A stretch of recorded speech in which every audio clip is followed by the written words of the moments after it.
Hey everyone, hope you had a fantastic weekend. I hope you're excited for another great show today and great shows throughout the week. This is TPUSA Live. I'm John Root, sitting next to Morgan Zegers. I'm the host of Freedom Papers, a new show with Turning Point. Oh, and that's coming out with a brand new episode later today. We'll break that down and everything else you can expect from TPUSA Live today. First off, coming up next, we got Human Events Daily with Jack Posobiec. He's going to be touching on topics like anti-mandate activists who entered a vaccinated-only food court in New York City chanting USA. John, it is spreading. First the stadiums, the football games, the college campuses, now the food courts of America. It's just going to keep going, and I can't wait to see it. You love to see it. Also, he's going to give a shade war update talking about Vice President Kamala Harris.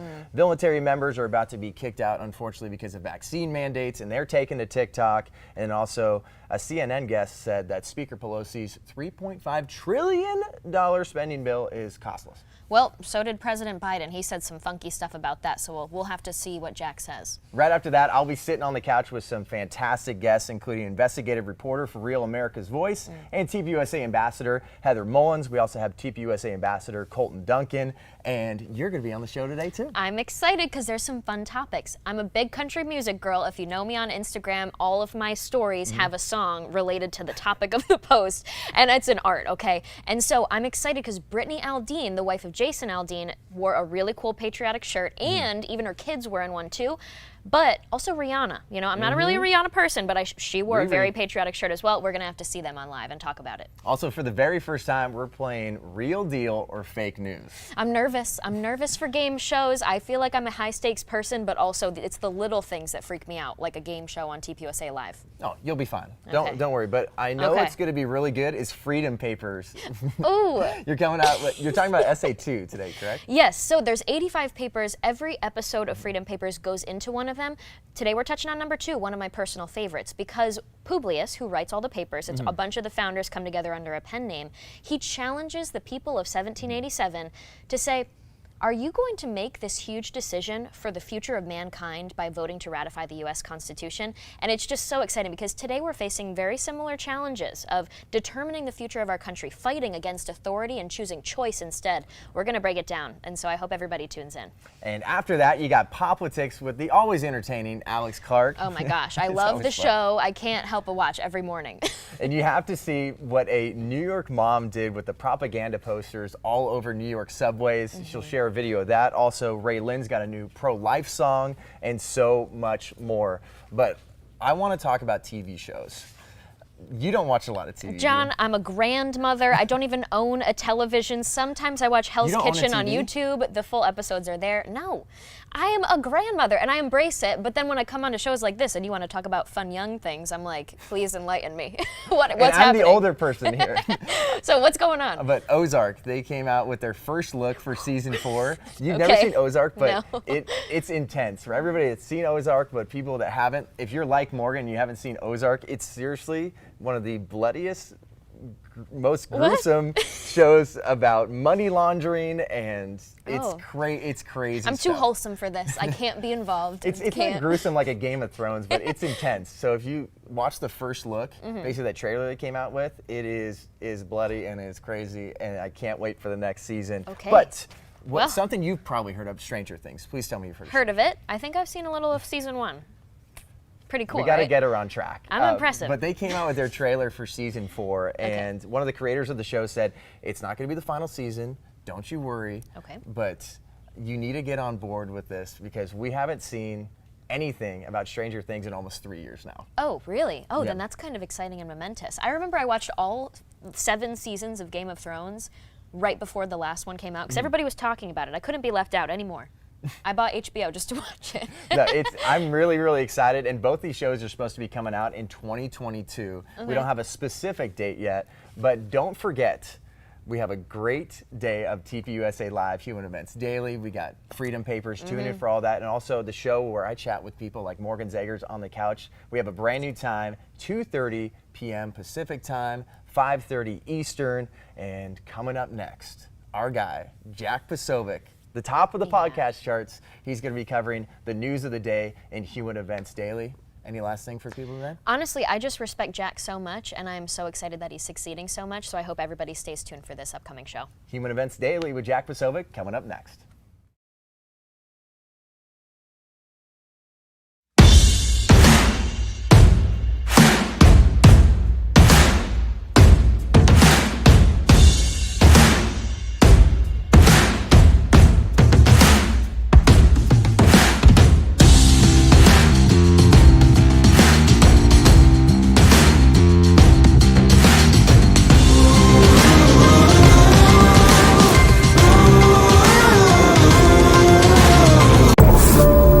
told you that this has all happened before.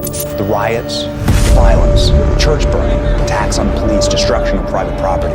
My name is Sammy Steigman. I am a Holocaust survivor. This is the reality of what happens when you have capitalism that goes to socialism. El socialismo no funciona. El socialismo no funciona. Ladies and gentlemen, welcome aboard today's edition of Human Events Daily. Top stories today, we've got some good ones. First, New York City. Anti-vaccine mandate activists stormed a food court where they were demanding vaccine passports. Next, a shade war update in the White House. You're going to want to hear this. Third, military members are being kicked out for refusing the vaccine and they're taking to TikTok. Yes, seriously. And finally, you have to hear what a CNN guest said about the $3.5 trillion spending package that's coming out from Pelosi. All those and more ahead. Human Events Daily.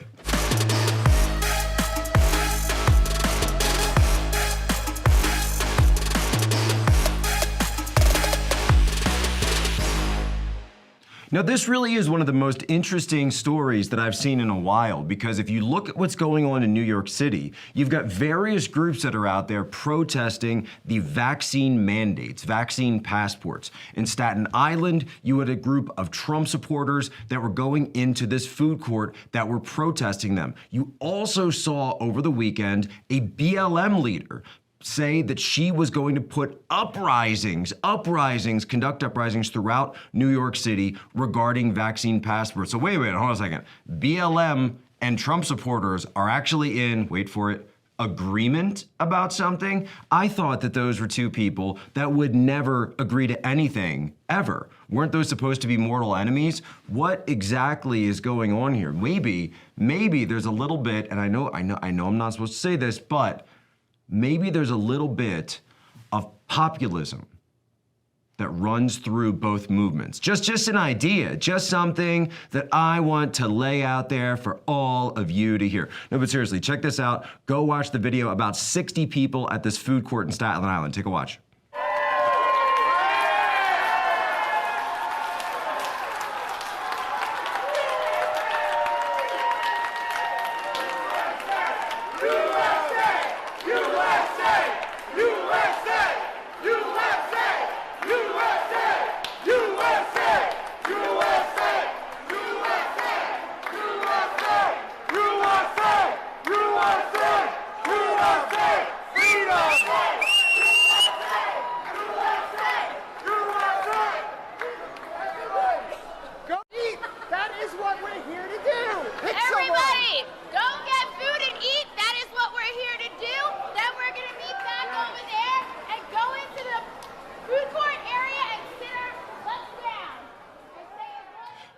So this past weekend, I was down in Panama City, Florida, and we were doing the Southern Regional Conference for Turning Point USA. And down there, it's actually my first time in the Florida Panhandle, and it was really nice. I have only been to Southern Florida, Orlando. I've been to Jacksonville in the past. I've been to the Gulf. I've been just in Naples. But this was the first time I was in the Panhandle, and I really enjoyed it. So we're definitely going to go back. We didn't get to bring the family down this time. Next time, definitely bringing the family there. That being said, a student came up to me and said that he was actually from Australia. His family's in Australia. He said, "Jack, do you understand, can't do Australian accent, what's going on in Australia? Do Americans understand what Australians are going through right now?" And I said, yes. We've been paying attention to the yellow vests. We've been paying attention to the situation. Then another student, she was from a university in Texas, Texas Women's University, was talking about doing a class action lawsuit. And we'll have more to come on that as that continues, because we're going to keep in touch.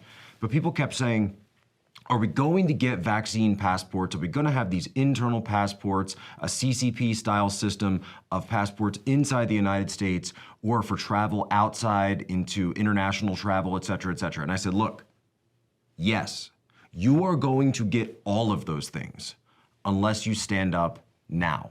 Unless you have people standing up against these mandates right now, then medical tyranny is going to continue, and medical tyranny is going to be the future. Do you think this is the last time that this is going to happen? We are going to see this again and again as technology continues, as governments become stronger, as social media engines and social media networks take more and more control over the information that we're able to see. Medical tyranny is not a fleeting thing. This is absolutely going to be what the future looks like. Go back and watch the movie Gattaca from 1997. 25 years ago, they explained all of this, incredibly prescient. Some people will be named valid, some people will be named invalid. Which group do you want to be in, right? Don't let it happen. Don't let it happen in the United States, don't let it happen in the West, don't let it happen in Australia. You have to stand up for freedom. Period. If you want freedom, then you have to fight for it. If you want medical tyranny, sit back and relax, man. Do whatever you want. Just hang out, have a good time, watch the latest Marvel movie, see what's on Netflix. Hey, no problem, because it's gonna get rolled out, baby. And you are going to get it. And your children will have it, and your grandchildren will have it. And they'll be labeled valid or invalid because you did nothing now. That's the situation we're in. So for once, you can say MAGA and BLM on the same side. Think about that for a minute. Stay tuned, HE Daily, come right back.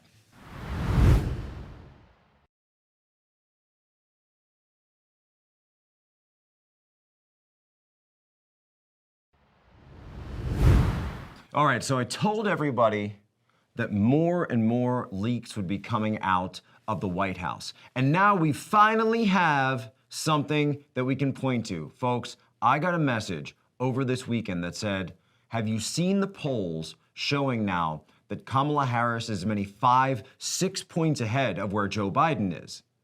Understand where we are in this and understand the filter, the worldview that I've been telling you to use when you look at this administration. Remember, it's not the Biden-Harris administration, it's the Biden administration and the Harris administration. So now it's time, officially, and I think we can play it for the first time because my producers are fantastic producers. Ladies and gentlemen, it's time for a Shade War update.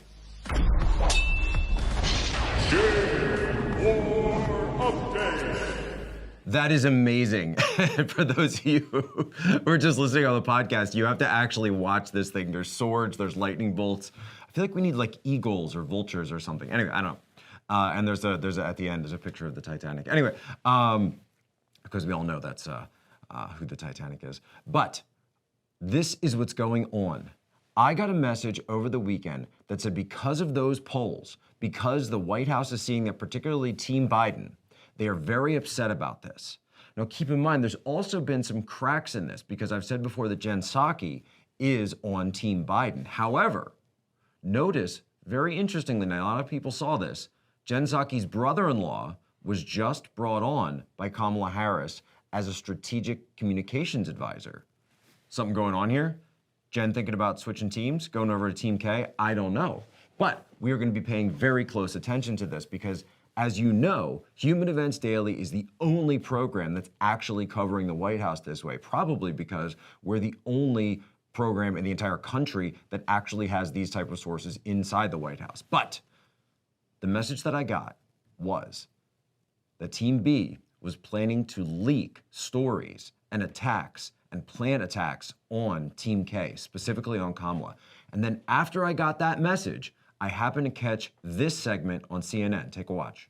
Very quickly, what do you think about Kamala Harris? She's supposed to be out front on these issues. She has not been. What's your takeaway from that? Well, interestingly, they released a readout this week between her and a member of the cabinet, Homeland Security, Alejandro Mayorkas, and they talked about the incident of the Border Patrol on horseback who aggressively confronted the Haitian migrants. So it was an example of the White House showing she was connected to the issue in some way, but she has repeatedly said that she's focusing on the root causes of migration and that the border is a separate matter. What we are learning and seeing in real time is that you really can't separate the two. Yeah, it really cannot. This has been a problem from the beginning of this administration. No, look, I don't have any information that Team Biden planted that or they put anyone up to it. But we do know, of course, that they talk to reporters. They have their friendlies. Team K has their friendlies as well. But you really have to ask the question. We know, right? Look, Kamala Harris, sure, they said she was in charge of the border. They said that. But let's be fair. She got out of it, right? She's clearly not doing the job. And I think that most Americans out there, when they look at this situation, they say, look, That's obviously Joe Biden's thing, right? Mayorkas, he's actually the secretary that's in charge of this department. Biden is the one who's in charge of the government. It's his administration because he's the president. So even though they keep trying to pin this on Kamala Harris, it doesn't keep working. And she has that line about, oh, we're going after the root causes. We're going after the root causes. It doesn't mean anything, right? It doesn't mean anything. The root causes are simple. And we learned this last week when we talked about the Haitians that were coming up. They were not, right? They were not refugees. They were economic migrants.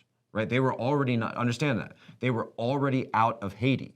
If they were already out of Haiti, that means they're not refugees. They're economic migrants. They were in places like Brazil, like Chile. They heard that the border was going to be open now, thanks to Biden. So what did? They came across. We're now getting reports that another caravan is coming up across the border. Why wouldn't they? Right? Why wouldn't they? If you got word that the richest country in the world had opened the back door, and that the new administration was allowing people to come across, and the only check on you was that there was going to be an honor system, and that if people were trying to guard the border, right, and they were going out to places that didn't have roads, that didn't have border stations, and the only way to get there was horses, and that the administration was not attacking, not saying that we should stop the migrants, they were attacking the border agents for riding horses, because that was the only way they could get there, because of the terrain, etc.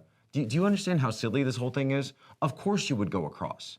It's created something called negative moral hazard. Right? It's created moral hazard. It's telling people that if you come across, if you commit to this very dangerous trek with your family, with your children, which by the way, a lot of people die on this thing coming across. And that's not even to mention the massive amounts of rape and sexual assault that we see, something that Trump got in a lot of trouble for talking about, but it's true. You cannot have this system of open borders and have a country. You also can't have a welfare system along with open borders. It doesn't work. That's just basic math. That's basic understanding. We need to have sovereignty back. We need to have our border back. These policies are ridiculous. They're causing danger. They're causing pain. They're causing suffering. And folks, it's very obvious where this is coming from. It's coming from Biden and his administration. Stay tuned. HE Daily, right back.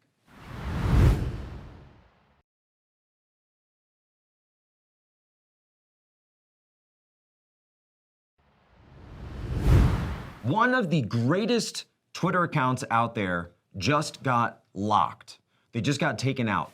Their name is Libs of TikTok. But they don't just cover liberals anymore. They actually cover conservatives. They cover all sorts of things that are happening on TikTok and various other places throughout the internet. They're fantastic. They just got locked over some information that they posted about what's going on behind the scenes at DuckDuckGo, but you can still follow them over on Getter. So if you're on Getter, I use it. I think it's great. I think it's wonderful. No censorship. They allow you to post whatever you want. It's actually freedom of speech. Okay. That being said, you have to go and look at what they just posted a few days ago. This is about the U.S. military. It's a senior airman in the Air Force. Listen to what she has to say about what's going on with the vaccine mandates. All right, TikTok, we need your help. So a lot of the military is about to take an administrative discharge for not taking the vaccine. I know some people are doing it for medical reasons. Some people are doing it for personal reasons, beliefs, whatever it may be. It's about to suck. An administrative discharge is not necessarily honorable, but it's not dishonorable. It just means that most of our military service was good. We just failed to comply with an order. So not taking the vaccine is a direct order. So with that being said, what I'm looking for right now is if you're an employer or if you know employers that will undoubtedly employ us, a lot of us are looking at discharge and we weren't expecting this, so we have like no idea what to plan for, and I'm sure a lot of people are trying to plan for their future right now. So if y'all could help us out, if you guys, like I said, if you're an employer or you know an employer that'll undoubtedly help us out, hire us, whatever it may be, if you could put it in the comments, message me. I'm trying to get as much information from my brothers and sisters and myself as possible. Thank you guys. Now, I've talked about this before here on Human Events Daily, and you might be wondering, you say, why are you doing so many stories about vaccine mandates? Because it's simple. I'm not against medicine. I'm not against science. What I'm against is tyranny. And what I'm against is medical tyranny. That when you combine science with the government in this way, forcing people out because they don't want to take this, is ridiculous. Forcing people who would normally be positively serving members of the U.S. military, people who have trained, people who have stood up, raised their hand, swore that oath, written a blank check to their government, written a blank check to their country, right? And you're going to kick them out for what? Healthy people. Keep in mind, healthy people. And you're going to kick them out. People in the military get sick. It happens. We need to focus this policy on science. If you are immunocompromised, if you are someone who's in one of the danger age ranges, if you have comorbidities, right? Focus the policies on people like that. But these blanket top-down decisions are medical tyranny, and that's why we have to talk about it. So now we're losing this person, we're losing their career, we're losing all the potential years that these military members could have given to our country. We're losing all the potential expertise. And think about this. Who are the people that will sign up? The rule followers. The rote memorizers, right? You'll have the people who are willing to follow along and not ask questions, no critical thinkers. Do you want a military that's full of no critical thinkers? Well, I can understand that to some extent, right? Of course, the military, you have to follow orders, right? That is clear. You do need to follow orders. But that being said, we as commentators, we as American citizens have a role in this as well. We can point out when we see a stupid order, and we can look at this and say, this order is stupid. Just like the order to evacuate Afghanistan without getting your people out first was stupid. Leaving weapons for the Taliban was stupid. All of these things are stupid. General Milley, not the smartest guy. Understand, this isn't just E4s in the Air Force. This is Navy SEALs. This is Army Special Forces. This is our elite operators. And they are cracking down on them because of these medical decisions that are top-down. You know what else is top-down? Communism. Why not actually get the doctors involved, understand who is most at risk and who isn't, and approach it that way? The situation that's going right now is ridiculous, and you are creating a national security risk.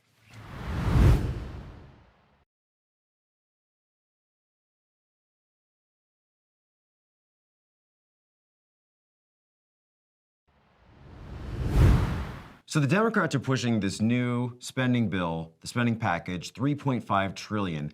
53%, according to Rasmussen poll that just broke this morning, say they oppose it. But I want you to hear this just incredible comment from a CNN guest this weekend. Listen to this. About the coverage of these budget battles, if you could change anything right now. So there are so many things, but I think my number one priority would be more discussion of what's actually in the bill, as opposed to this top line figure, which itself is misleading, of $3.5 trillion. There are good ways to spend a huge sum of money. There are bad ways to spend a huge sum of money. But the kind of media coverage that we've been getting doesn't really explore whether the kinds of things that are in this bill are meritorious or not. I'd love to see more people commenting about, should we invest in childcare this way or paid leave that way or in climate? Instead, right. It's about the number. And why is the number misleading? Why is that $3.5 trillion figure misleading? Because it doesn't really represent anything. It's this weird shorthand that's been used, but in fact, the bill itself will not cost $3.5 trillion in the sense that it will be entirely or at least partly paid for. So the actual cost in terms of deficits will be smaller than that, perhaps even zero, although I think that's unlikely.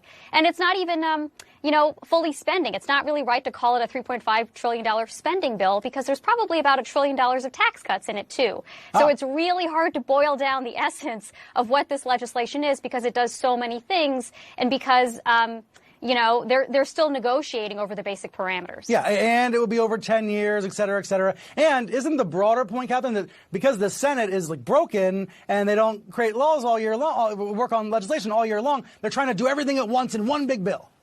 Well, it's partly what you just mentioned. It's partly that we no longer have majority rule in the Senate. So in order to get anything through a party line vote, which is, what theoretically should happen when we have unified control of government by the Democrats, they have to cram everything into this one major piece of legislation, the so-called reconciliation bill, whatever shorthand we use for it. And so it has to cover all of the bases, or at least everything that can ostensibly get pushed into a budget bill. Right. They have to do climate. They have to do paid leave. They have to do child care. They have to do, green energy tax credits for cars and things like that. They have to put everything into this one piece of legislation because they can't do piecemeal, regular order bills because the Senate doesn't function that way anymore. There's only... Did you hear that again? I want to go through that phrase. I'm going to foot stomp this one. It's already paid for, so it'll cost nothing. It's already paid for, so it'll cost nothing. That's actually amazing. Like, I want to go to my wife and say that when I want to buy, a bunch of new guns or something, and say, don't worry, sweetheart, they're already paid. I want to try that on her. They're already paid for because, you see, I used money that was in our account, and so I already spent the money, so the money has been spent, so it's already paid for, so you don't have to worry about it, so the cost is zero. No, I'm sorry, words mean things. This is like, by the way, I actually looked this up. Catherine Rampel, that's the guest, graduate of Princeton University. This is your Ivy League, ladies and gentlemen. And by the way, what does she work as? She's a Washington Post columnist. Basic economics, ladies and gentlemen, basic economics is completely lost on people that are out of touch with how decisions like this are made in the real world. Why? Because they don't have to make decisions on economics in their lives. That's the problem with having an elite, a bi-coastal elite, that is so incredibly out of touch. It's already paid for, so there's no cost. La la la la la. Wouldn't it be great to live your life like that? And we're out, folks. Like I said, this is your fastest evening briefing of the day. Anytime you listen to it, we are going to give you the bottom line up front. Our motto to you, our promise to you, be good, be brief, be gone. But before we go, it's time for today's moment in history. Today, it's a happy birthday to none other than Canada's favorite sweetheart, Avril Lavigne. That's right, Avril Lavigne turns 37 years old today. And to everyone out there listening, guess what? You're old. If you remember what Avril Lavigne, sorry, she's not 18 anymore. He was just a skater boy, right? Sorry, elder millennials. You are called elder millennials for a reason. Simple as that. Folks, share the podcast, get it out there. Make sure you're watching on Turning Point Live. Get this out there. Share it with your normie friends. Continue the fight. Be the influence agent. Ladies and gentlemen, you have my permission to lay ashore.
This is your brain.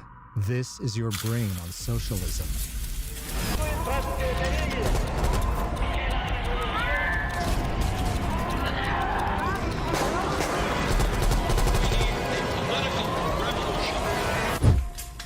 Any questions?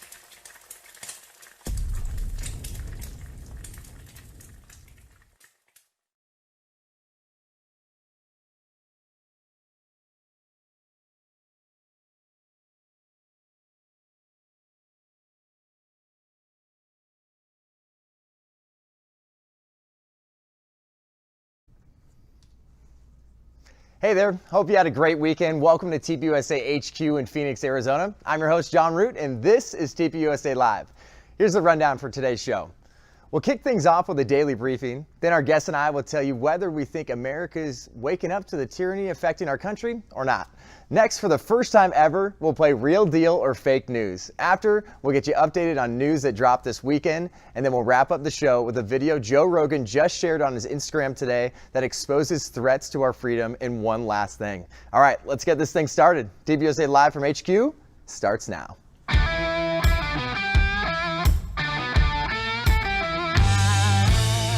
Authentic, unfiltered, grassroots content and conversation every weekday. Live from Phoenix, Arizona at the Turning Point USA headquarters, this is TPUSA Live. Well, welcome back to TPUSA Live. We have a fantastic lineup today. We got Heather Mullins, investigative reporter from Real America's Voice, also a TPUSA ambassador. Welcome to the show. Thank you, guys. We got the host of Freedom Papers coming out Hello. a little bit later in TPUSA Live, Morgan Zegers. Yes, I can't wait. Freedom Papers is on after this. Oh, but everybody better watch. A shameless plug. I love it. And then we got TPUSA ambassador. We got Colton Duncan here. How you doing? Appreciate you guys having us. All right. Well, let's break down some of the news of the day. And what's fun about the daily briefing is we'll give you some tough news and also some wacky news. We have one of those in here, so just get ready. We're going to start out with this. Obviously, a very, very tough scene for the University of Utah. So a football player, Aaron Lowe, was actually just shot and killed at a house party as of yesterday. So according to ABC4.com, police have confirmed University of Utah football star, sophomore defensive back Aaron Lowe was shot and killed this last weekend at a party. Police said they received at least 6 calls reporting a loud party at the house between 10:38 p.m. and 12:02 a.m. So there's another unnamed victim that is actually in critical condition right now, and the team also announced on social media about the passing of Lowe. So definitely very, very tough scene for the University of Utah there. Obviously, we've been following college football quite a bit, and there's been some great scenes to see people come together, and you hate to see news like this, especially a young star like this was doing great things for the University of Utah. So it's a very, very tough scene. Yeah, well, it also reminded me, our attention in terms of negative news and everything that we've been seeing in the headlines has been so COVID related and so illness related and all this stuff. And I think the numbers actually showed the number of car accidents, the number of crimes, all that stuff was kind of going down for a while because people were stuck in their homes and they were staying in their own areas. But it is sad to see this kind of stuff in the news, and it's definitely a jolt because we've been in this one lane for quite a long time. And it really rocks a university or a school. You know, if you lose someone in high school or at a university, even if you got 40,000 people, something like that will rock that university for like a years to come, and really be something that kind of continues to hurt. So.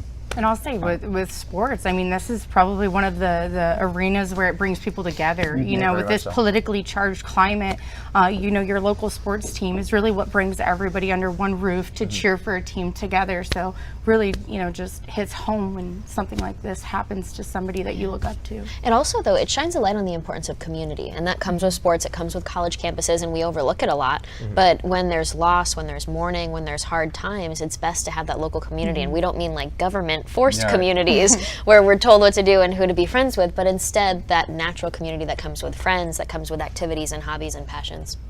And then speaking of community too, it looked like for a little while they didn't have any leads whatsoever, but a lot of people were working with the police department to find some leads. And then actually just as a few hours ago, Salt Lake City Police said that they have some potential promising leads. That's Police Chief Mike Brown announcing earlier today with a briefing with investigators and university leaders. So we hope that we get some justice here and that University of Utah football can get back on track. Amen. Yeah. And then we got some news out of Norway. They're removing all COVID restrictions. So we got to get some COVID in here. I'm sorry, we had no COVID news, and then we jumped right in. You can't go 10 or 15 minutes without COVID something, COVID this. Yeah, so that is interesting. And it's interesting to me because we always hear from leftists that we need to look at these Nordic countries as a beacon of hope and know that somehow that they're better than us because of socialism, right? Okay, well then let's do it, right? Let's look at this country and let's say they're doing this, why can't we?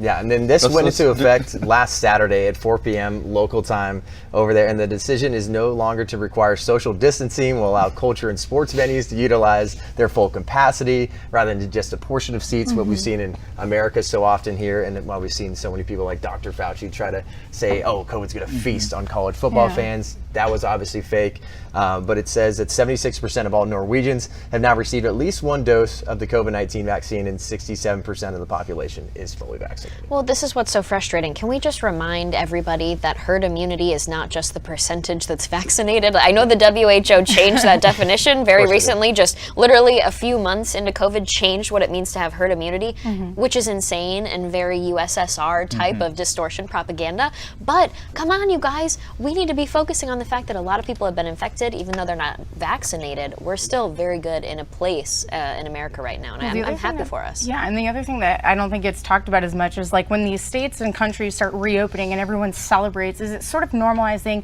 the idea of a shutdown, because places like South Dakota never shut down. Yeah. And life didn't end. Like, in fact, they saw economic boom. You know, they didn't have skyrocketing COVID rates. So while great, Norway finally opened up, they never should have shut down. It's normalized, you're right. And what we're going to talk about next are Americans waking up. Obviously, we have tyrannical powers that are trying to take away our freedoms consistently, but you also have celebrities that are speaking up, and it's great to see. We're going to talk about that next.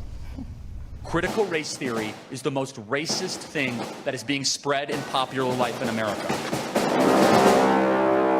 Critical race theory is bigoted. It is a lie. Racism is now being taught to our kids. Dividing kids based on race, trying to say some are oppressors and some are oppressed is absolutely unacceptable. CRT is racist. It is abusive. It discriminates against one's color. It's not critical race. It's racism.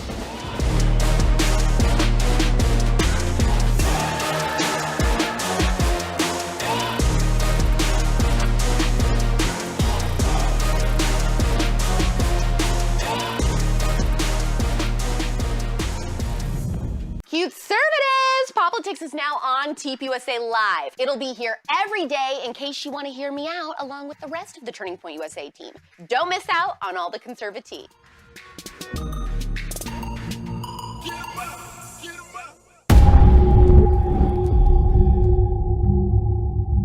You have to ask the question, how is the most heavily funded tribe have the poorest population? Listen to me. My country is very because everything problem here. Don't have petroleum for bus and Cuban, for car, for drive, for nothing.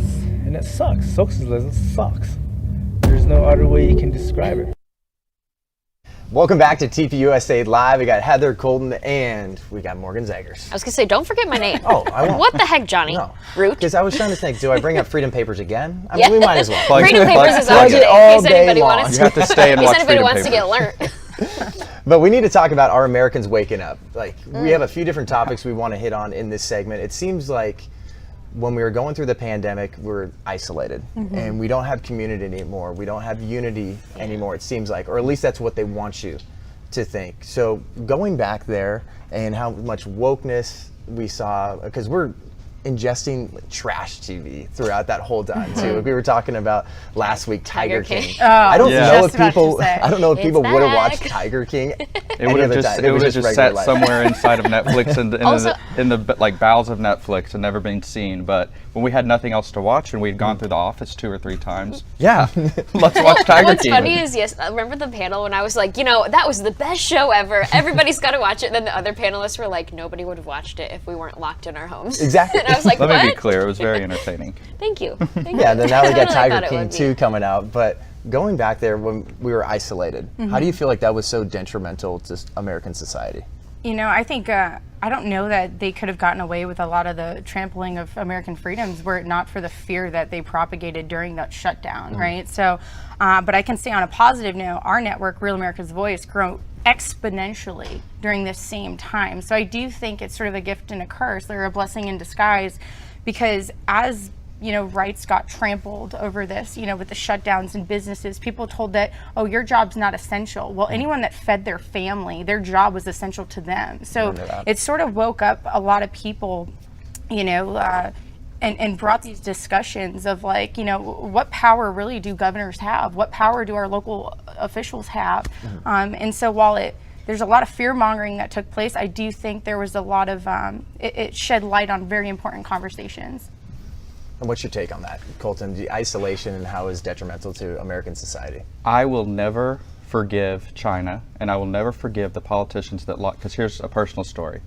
This last Christmas, my grandfather, who's in a nursing home, we went to see him, which normally we would get to go spend some time with him, sit down with him, show him pictures, talk to him, you do all that. We were through a plate glass. Literally, we pulled up to the front of the home. They had him behind, like, almost like you were at a zoo or an aquarium, and you can't hear your grandfather. You're just literally watching him there. And I'm sitting here like, what is the world come to where we're just, you don't get to see your families. People that are in the hospital, even if it's not COVID related, are sitting there 24/7. The only interaction they get is a nurse coming in. No family interaction, none of their grandkids, none of their kids coming in. It's sick. It's demonic. These people are sick and demonic. I mean, not only that, if you think of some of the horrible details, like I'm 24, I'm single, I don't have much except for my parents and my grandparents and my older family members, and luckily they were all healthy. But there were so many people that literally canceled their wedding or uninvited people from their wedding or had to like not get their down payment back from their wedding location. Or there's women, I don't know if you guys knew this, that gave birth alone without the father in the hospital bed, bed and room. And like the ultrasound meetings that they had to go to alone, all of those really intimate details. That's why I was like, we need to be connecting this to communist China, to the regime that lied about this being spread from person to person. This all goes back to an authoritarian communist regime. And if we can make those connections to people, it's so emotional and raw. I can't imagine going to my first ultrasound appointment alone without my husband because a government politician was telling me we might be killing other people. And insane. I can speak to a few other stories because I specifically, when this pandemic hit, we went from, you know, covering actually rallies for President Trump, just from a news perspective, to those being stopped. So my next stories were all pandemic related, right? So one of the things the shutdown caused was a shortage of blood donations for the American Red Cross. You would never think of this, but people were too afraid to go out and give blood, so they were losing lives from the lack of blood donations. The second one was the children, right, that were no longer going to school. A lot of teachers and psychologists become like first reporters or mandated reporters for child abuse. So they actually saw a spike in emergency room visits for child abuse because now these kids are not only spending all their time at home, you know, in bad situations, the already bad situation was heightened. So these abusive parents and stuff like that are now dealing with pandemic, more stress, the loss of a job. So, you know, the toll it took on our children. And then the third topic that I had covered were the people that would not go to the hospital out of fear of catching COVID would miss out on cancer diagnosis that potentially could have saved their lives, or other, you know, just your routine checkups that would find stuff early enough that you could fix it. Is key. So the consequences of the shutdown actually cost lives. And one thing I will personally, I won't forgive these governors that did this. No. I'm not going to move on and oh, well, now it's just a year later and now they're doing some, especially like conservative governors, even the ones that locked down for a little bit, and then now they're doing all this bolsterous stuff at the border, or they're doing this, that, and the other. That's great, and credit where credit's due. You fell for it. But you fell for the media's. You fell for all the lies, and you bent the knee to China, and I'm not going to forgive you for that, and I hope other people won't either. No, that's a good point, and that's, I mean, everybody in politics, they just want to work more and more and get more power. For me, it's like, as an American, I'm not going to hope that they gain higher positions of power unless they were firm and adamant from the start about COVID. And especially what I love about Governor DeSantis, forgiving and removing the fines and the charges against people for violating the COVID rules, he went back and removed that. And if people on our side don't support that or haven't done that yet, then I just don't believe that they're worthy of those positions anymore. And you got to remember there's 50 states and not a single Walmart in any of those states was ever shut down. So when they're going to sit there and say, oh, your job's not essential, but every Walmart across America was allowed to remain open, that right there is hypocrisy at its best. Well, it was the biggest wealth transfer. Have you guys seen this? I think there's a really great op-ed. Maybe we could do something on TPUSA Live for it, of like, this is the biggest and most government-assisted wealth transfer, wealth redistribution in history, really. Yeah, and it seems like people are just 100%, if we ask the question, are Americans waking up? Yes. Yep. So you I think we all just like, let's answer that for you right People here, that right have now. never even been in politics, absolutely. They're like, You know, they may not know about this, that, and the other, but they're like, yeah, this is sick. I hate what they did to me. Well, what's a good quote, I was at Steamboat Institute. They had a really cool event in the mountains at this cool ski resort, and I spoke. And then the night before, Mike Pompeo spoke, and he was like, a lot of my friends tell me I don't do politics. Well, guess what? Politics does you. And he is so right, because they do it dirty, too. It's painful when politics does you, and it just messes with your life, and I hope a lot of people start to wake up and realize and going back to what you said, when people hear that, hey, you're not essential, but this person's essential, and then you have other people dictating if you're essential or not, if you are valuable or not. I love when we went over Constitution Day, we the people. It starts out with that. You have to realize these individual freedoms are under attack, and when people are trying to tell you and dictate your life, you have to push back. So when celebrities are in their mansions, in their homes saying, hey, just stay home. It's not a safe place to be, just like you brought up. Like that is for a lot of millions of people, home's not a safe place. And it's not a good place for a lot of these kids. And then now they hear back, there's people speaking up, and I think cancel culture, they're realizing, I don't care anymore. I'm gonna speak my mind. This is about my individual rights and individual freedoms. Like, we'll draw the line at Mr. Potato Head, okay?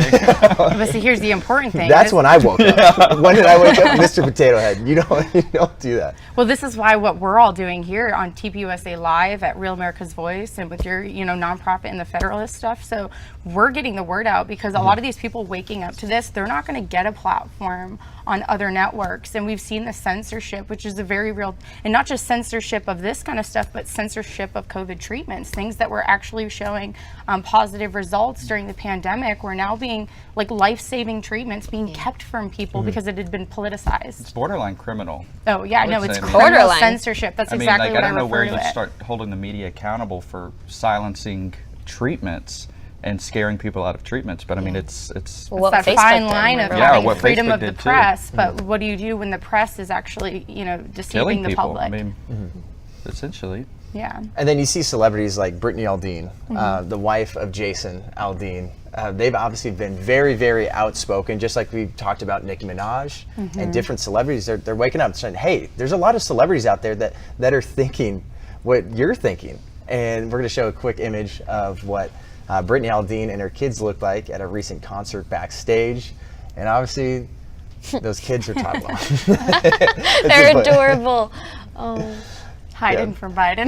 Is that what that said? That makes me so happy to see, and because it's fun, you know what I mean? Yeah. It's not a drag to see that kind of stuff. They are making it a fun thing to talk about these topics. And also, what I love bringing humor into politics, because it really lightens the mood and it allows us to attack those elites that, they're holier than thou. We're gonna put funny slogans on our kids now because it's hilarious. And I just love country music so much. First of all, I've heard a lot. With you on country. Okay, I've heard a lot from the inside about a lot of these country music singers that act all rough and tough and American and patriotic. They are like one of the first people that were requiring their employees to get vaccinated and carrying on with these mandates and stuff.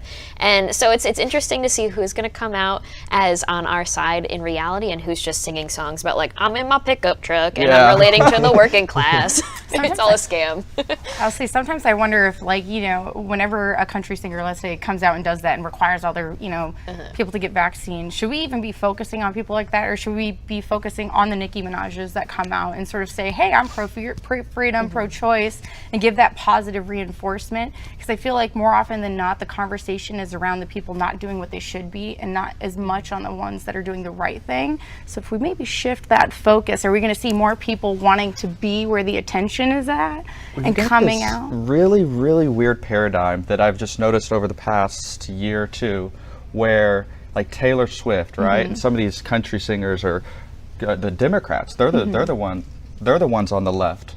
And then you've got like people like Nicki Minaj, and you've got Lil Wayne and Kanye West that are coming out like, more conservative. And there's just like, if you would have told me that 5 or 10 years ago, I would have laughed in your face. Well, this is what's interesting too. In our conservative movement, we have to address the fact that there are some people that they're libertarian. They're like, screw this, I'm an economic conservative and I believe in being responsible and limiting the size of government. But then they're also like jamming to Nicki Minaj. That being said, I am definitely more of a grandmother and I embrace that. I know we're in the culture wars. I'm gonna lose the culture wars because I'm just like a grandma.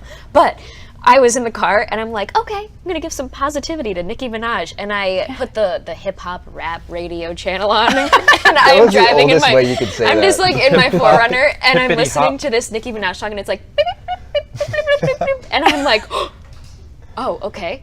Okay. So that's why there's some pickles that we're going to experience, but it's also like we want to welcome her. We want to tell her, you say your truth. Yeah. Same thing with Rihanna, but also, okay, we don't have to be their #1 fans when it comes to their content. Why is it taking Nicki Minaj to come out? Where's House Minority Leader Kevin McCarthy? Right. Where's Mitch McConnell on this? Why is it taking a female rapper to be the kind of the beacon of hope and a voice? Well, you see, that's why people like Joy Reid are so upset, because they know they have such an impact. Yeah. So you have Nicki Minaj come out, and then we're going to show you a photo of Rihanna, which was actually fairly shocking over the weekend. We'll show you a picture of what shirt she was wearing. Oh, so she said, think, while it's still legal. She looks like a cute conservative, I think is what Alex would say. Yeah. She does. It looks great, and I feel like there's such an impact with people like this, Rihanna and Nicki Minaj, and that's why the left is so upset, because they know the impact they have, and they know people listen to them. People listen to Nicki Minaj's Instagram Live. They listen to what she has to say. That was actually Turning Point USA saying back in 2012. Ooh. Turning Point had little pins that looked almost exactly like that. Wow. Sent out to college campuses across the nation. So Thought Turning leader. Point did it first. I'll say sorry, Rihanna. Oh, I love And then we see late night television too. Yeah. It's just tanked. Like they just had a climate night, so you have people like Stephen Colbert, Jimmy Kimmel, Jimmy Fallon, the whole gang there telling you like, oh, here's some humor with some propaganda thrown in there. I mean, that's why we love Alex. You can share pop culture without the propaganda. But Gutfeld has taken off on Fox News. And he's a really funny guy. He's a very, very funny guy. He brings on people like this last week, landed in the #1 spot with 1.89 million views. Better than any other late night TV show you saw that had climate night, trying to make a difference with the climate. And that's what we love to see, because he has people like Kat Timp, Guy Benson. He also had Dave Rubin on, and then Tucker Carlson actually debated with Gutfeld over whether which CNN anchor, Chris Cuomo or Don Lemon, is the dumbest. See, there's so much content for comedians and for people to just laugh and make fun of the things that people say on the left these days. I don't know why they don't just make the leap. It doesn't make any sense, but I think it's because this politics is their religion. You know what I mean? Like they are so hardcore in it. The same thing with the woke companies. Even though they're losing money, they're still hard driving into this narrative, and it makes no sense to me. I'll do a shameless plug here. We have a great show called Live from Studio 6B, where they have this little segment of our show called Crazy Town, where they'll literally roll with like the funniest music in the background, different clips of like radical like left-wing people, and just like kind of make joke about it, you know what I mean? But JP Sears too is really funny. He's really good. I actually wanted to see him. He spoke at Freedom Fest. He spoke at Freedom Fest. He was also in town last night, but the tickets were sold out. No, so I couldn't go. Yeah, he was in town last night. I couldn't see him. But actually, speaking of fake news and what we're digesting every single day, we're playing for the very first time real deal or fake news. Every single one of these people on the couch, they're going to have to decipher whether what I'm telling them is actually a real article or not. They're it's all going to be a lot of real. fun. It's going to be great. See you guys in a few.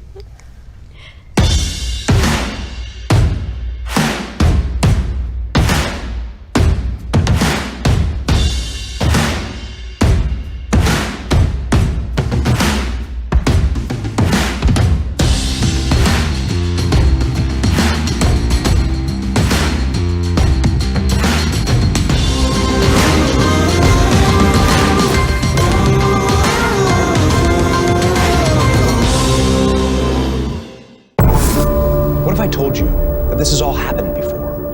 The riots, violence, church burning, attacks on police, destruction of private property.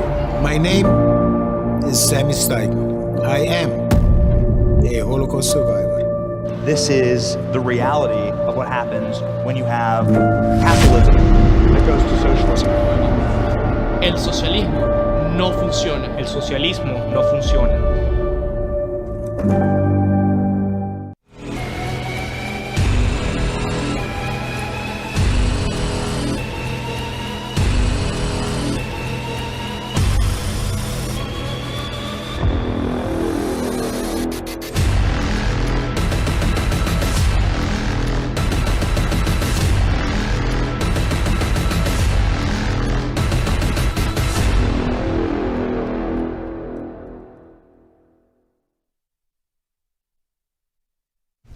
Welcome back to TPUSA Live. Once again, Morgan Zegers trying to get me to laugh, right? Watch Freedom Papers. Watch Freedom Papers. It's coming up. Yeah, we got Colton Duncan, and we also got Heather Mullins here from Real America's Voice. We're going to play Real Deal or Fake News. Obviously, we live in a world right now where you're trying to decipher what's real and what's not. But now you guys are in the hot seat trying to tell us whether it's real or not. I'm going to give you some titles of articles, and you're going to tell me real deal or fake news. You ready to rock? All right, let's go. Okay. All right, here's the very first one. All right, Border Patrol agents accused of patrolling border. Is that real deal or fake news? Heather. It's hard to tell, isn't it? Accused of patrolling border? Yeah, Border Patrol agents accused of patrolling border. I don't know, it sounds like something like Washington Post would do, so I'm going to say real deal. Real deal? Real deal. Real deal. Everyone's going real deal? Unless Or it's it like could a be Babylon Bee. Babylon Bee, that's what I was going to say. But let's hear it. It's so real. All right, everybody's going real. Let's check and see if they're correct. It is actually a fake news article. Babylon Bee. That was So right. your second choice was correct. I love Babylon Bee. We need to protect them at all costs. They are the best. They give the best speeches. They make the yeah. whole crowd laugh. I love going to conferences when they talk. It's so good. It's so funny, especially with the way Border Patrol has just been vilified throughout this whole time. We covered the border all last week, and I think we need some humor. Yes. Just like we talked about. Just talk about it, the left gives you so much content. Like, just use it. At least have some sort of laughter with it. All right, you guys are 0 for 1. Okay. Let's see how you do here. All right, real deal or fake news? Boston's famous Skinny House sells for a nice fat price. So Skinny House sells for a fat price. That was witty. I'm saying real. You're going real? I don't know what a skinny house is. I'm from Massachusetts, and I don't know what a skinny house is. I just like the wit, and I think it's real. Okay. Let's just say it wouldn't make it on MTV Cribs. Okay, let's do real. Real deal. You going real deal? I'm going to say fake news. You going fake? Yeah. You guys are going real? You're Real. going fake? All right, let's see who's correct. It is actually a real article from the AP. So a 10-foot wide home sold for $1.25 million, according to Zillow. Wait, so what is a skinny house? It's just a I think big... it's just thin house. But Yeah. I lived in Boston for 9 months, hated it, and moved out. I literally canceled my lease early so that I could leave. But it was a nice town to visit. But Very historical. That was from Huffington Post. Sometimes we get those mixed up. Huffington Post, Babylon Bee. Yeah. You're not really sure The anymore lines are blurred when you there. get those. But let's see how you do with this next one. All right, real deal or fake news? COVID approval rating skyrockets after briefly interrupting The View. Babylon Bee. Colton, we're gonna start with you. That's got to be a Babylon Bee, but it's very true. But yeah, it's fake news. You going fake news? Fake news. Yeah, I'm going fake with that one. All right, everyone's going fake. Let's see how they're doing. It is fake. Yeah, Babylon Can Bee. you tell I read the Babylon Bee all the time? Where I'm like, that sounds familiar. That's a part of my nightly routine too. At the end of the day, you know, whether it's been a long day or not, I need to look at the Babylon Bee. Anything we can do to shut those clucking hens up, I'm all for it. That's the only good thing about the COVID so far is I got the View to shut up.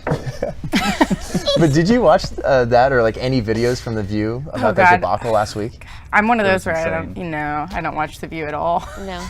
Like, Good for you. I make news. I don't watch the fake news. Well, it was crazy. We were talking about it last week, how like this is live. too. Yeah. So you have a situation like that where you have a producer and you got your whole production team come out and say, hey, you two, you need to stand up and you need to go. And you have Joy Behar that has no idea what's going on, which actually makes it very fun. So it's like, hey, how are they going to figure this out? And then they were asking questions with the audience, and it was just awkward because they had Vice President Kamala Harris in town. And once again, too, Joy Behar couldn't stop coughing in her mic, and I just cringed because I know producer Kylie's back there. Yeah. She would not be happy about that at all. But let's check out the next real deal or fake news. All right, next real deal or fake news. Camila Cabello, Lady Gaga, Leonardo DiCaprio, and more call on entertainment execs to demand Congress pass climate change legislation. Is that real deal or fake news? Super real. Yeah. That's a real deal. Oh, yeah. Super real. As soon as I saw those Hollywood names. Does the article mention how much they fly on private jets, by any chance? I don't think so. I would love to see those I don't numbers. think they dove into Their that. carbon footprint. Yeah, no. That might be the follow-up. Yeah. Let's check and see how they did. So that is actually a real article right there. So obviously Hollywood Reporter made sure that we knew about that, and Climate Night for late night television didn't work out, and I'm guessing this Hollywood Reporter article didn't really get read too much. Well, that's what they're going to start doing, and we've already seen the rumblings of it. Project Veritas exposed a little bit of it, I think, with CNN, right? Yeah, about they're starting to talk about how, okay, with the normalization of the concept of lockdowns, we're going to see that lockdown concept carried on into other issues, and it's going to be with climate change. Because, I mean, our kids are going to die of climate apocalypse. AOC has cried on stage discussing this, and while I personally think it's all an attack on the nuclear family, and they don't want people to be happy and fulfilled in life, it's going to start transitioning from coronavirus into climate change just very naturally, and next thing you know, it's going to be 2 years in, and nothing's changed, just like what happened now. And we were talking last week too how much of this propaganda is thrown into kids' cartoons too, and this television that kids are eating up. We were talking about earlier about isolation. You're at home, you're just watching TV, and your kids are getting this stuff, and they're starting to think, is this what I should be doing? They're telling kids to get out of school and start protesting what's going on with the climate. Yeah, well, it's not even just in the TV shows, it's in the classrooms. And we're seeing that all over the country right now with teachers indoctrinating kids. And there was that one in California recently that got fired and had like an Antifa flag on the wall, along with a bunch of other communist propaganda, and was giving the kids extra credit to attend protests like that end up turning violent. I mean, this is like the biggest, I mean, as a mom, like this is something that we all face right now. I have a daughter, and it's knowing what is being taught in your child's classroom.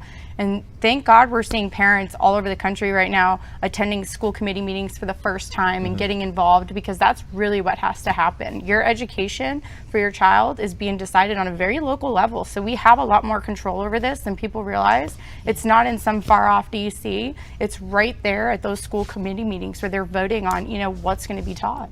Yeah, well, and when we talk about the schools encouraging participation in these, like, what is it? They all left every Friday. Remember that season where all the students would walk out and do the protests every Friday from their classes? It's cute because you got the posters that say, like, save planet Earth and protect the bees. And then there's the next one that's like, capitalism kills, try socialism. And then Che Guevara pictures all over it. And that's disturbing because they're using this one normal issue to bring kids in to create this movement, and then they are radicalizing. So I hope we can start paying attention to that. And a lot of people also talk about the legal, can you legally prevent something like critical race theory or any of this indoctrination stuff from being taught?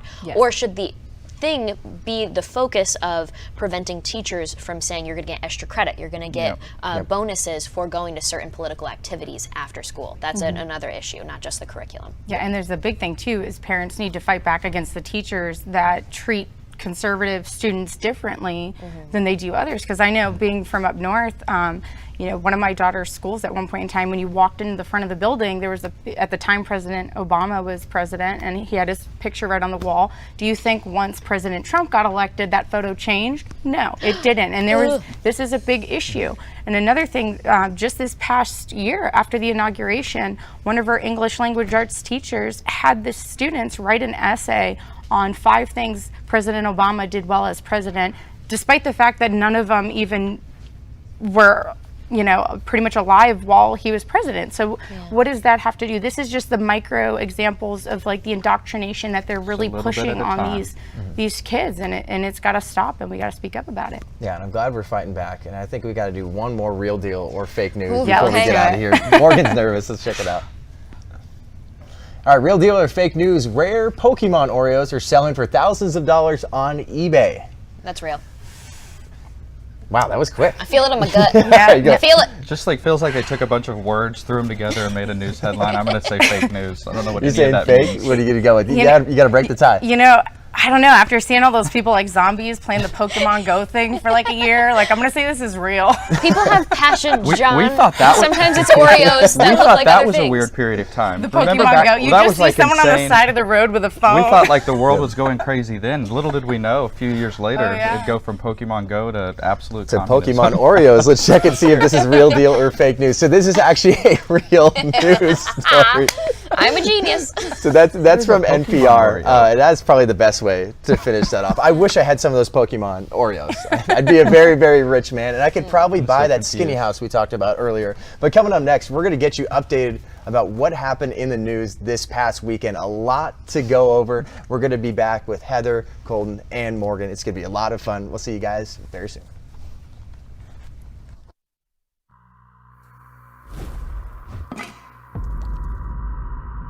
This is your brain. This is your brain on socialism.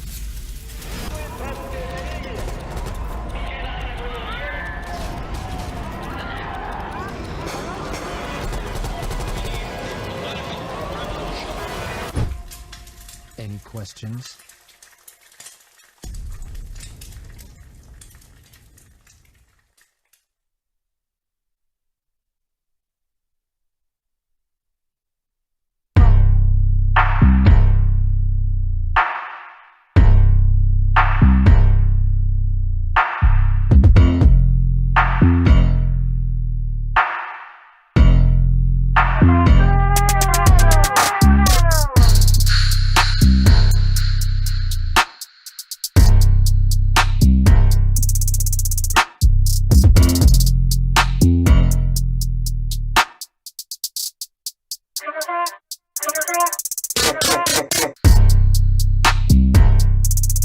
Conservatives! POPlitics is now on TPUSA Live. It'll be here every day in case you want to hear me out along with the rest of the Turning Point USA team.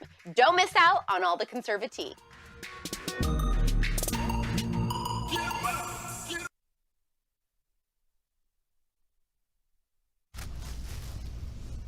Welcome back to TPUSA Live in Phoenix, Arizona. We're at TPUSA HQ. We got Heather, Colton, and Morgan. We got to get you updated on what happened in the news this weekend. So I don't think anybody really gets people going like President Trump.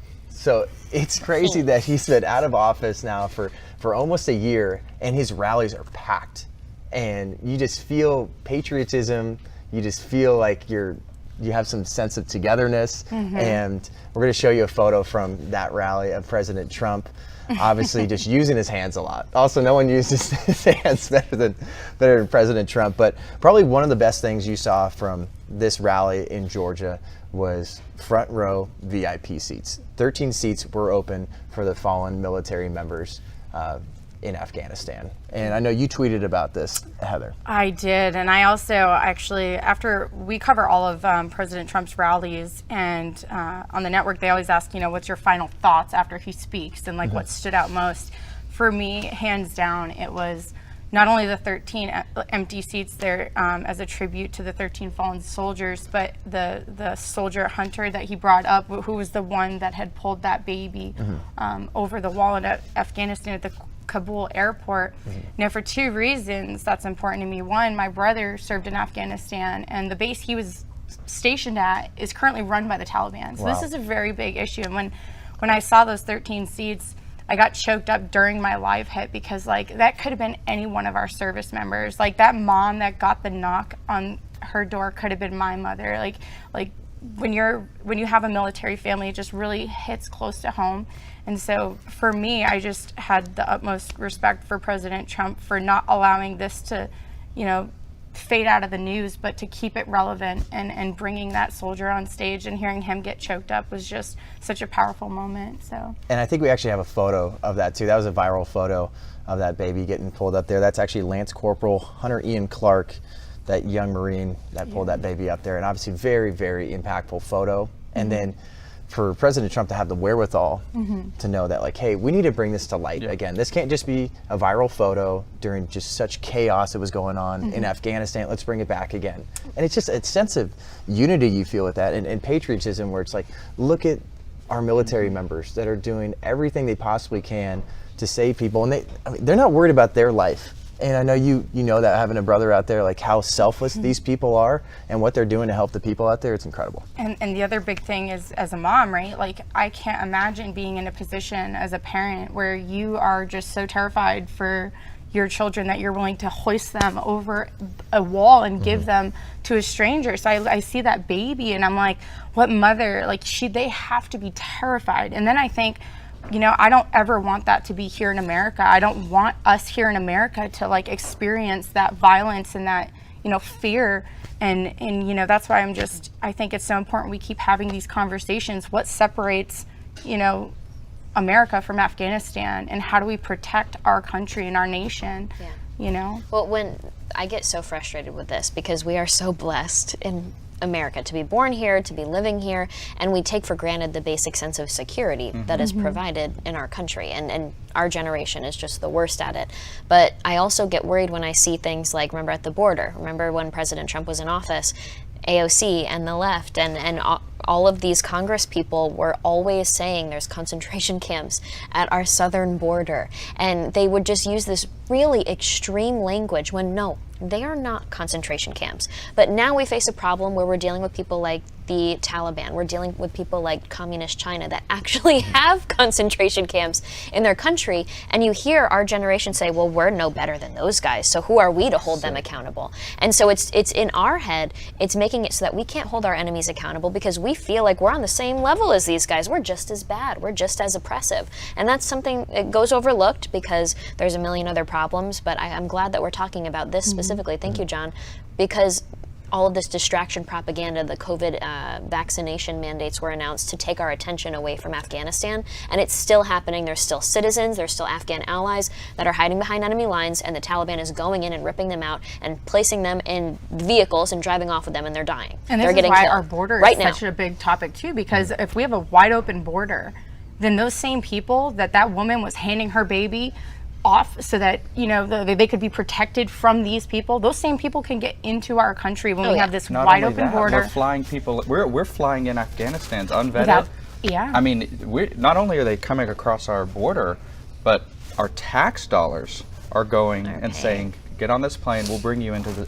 I don't understand. It's like it's a big national security absolute threat. lunacy. Well, and we've also all of this is now a hostage situation, okay? And so what's happening right now is America's probably about to pay the Taliban in exchange for all of the people that were left behind. This is like, if you think what's happening behind the scenes, Laura Logan is a really good source on this. This is now the biggest hostage situation in history. That's what we're dealing with right now, all of those people. And it's American taxpayer dollars that are about to be sent the same way we did with the Iran nuclear deal. It's about to happen. Just watch it. A lot of these, go ahead. We don't negotiate with terrorists, right? Yeah. That's the whole kind of mantra. There's no other option unless we reinvaded. These people are lunatics. I cannot believe the conversation should never have been had about, well, can we take Afghan refugees or not?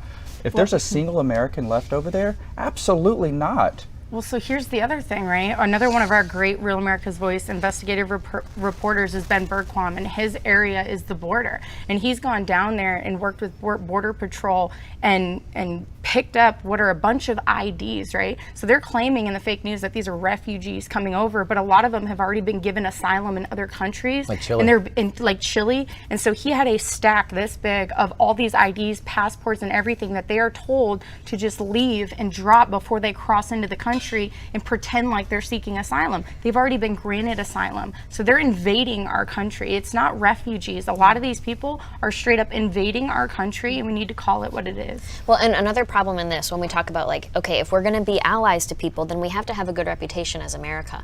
And so when we go into Afghanistan and we go to people that are on our side and we say, we're going to help you with this situation and fight back in the name of human rights because there's insane violations going on, we go to those village men and we say, we will train you, if you want to be our allies, our interpreters, our commanders, we will give you what you need. And not only that, when you've served with us for a certain amount of time, you will qualify for a special immigrant visa. I'm fine with that. Yeah. The problem is we said that to a lot of people and we never gave them their SIVs, and they're all stuck over there. Those are the people being killed. And so before we take in the random refugees, before we do any of this random stuff of flying people over, we need to get the people that we promised, our citizens, because it's our commitment to our citizens, but also the people that we literally said, if you serve with us and save our lives, because interpreters provide a really serious job on the battlefield, you will be safe and you will not be abandoned. We abandon them too. So who is going to ally with us ever again?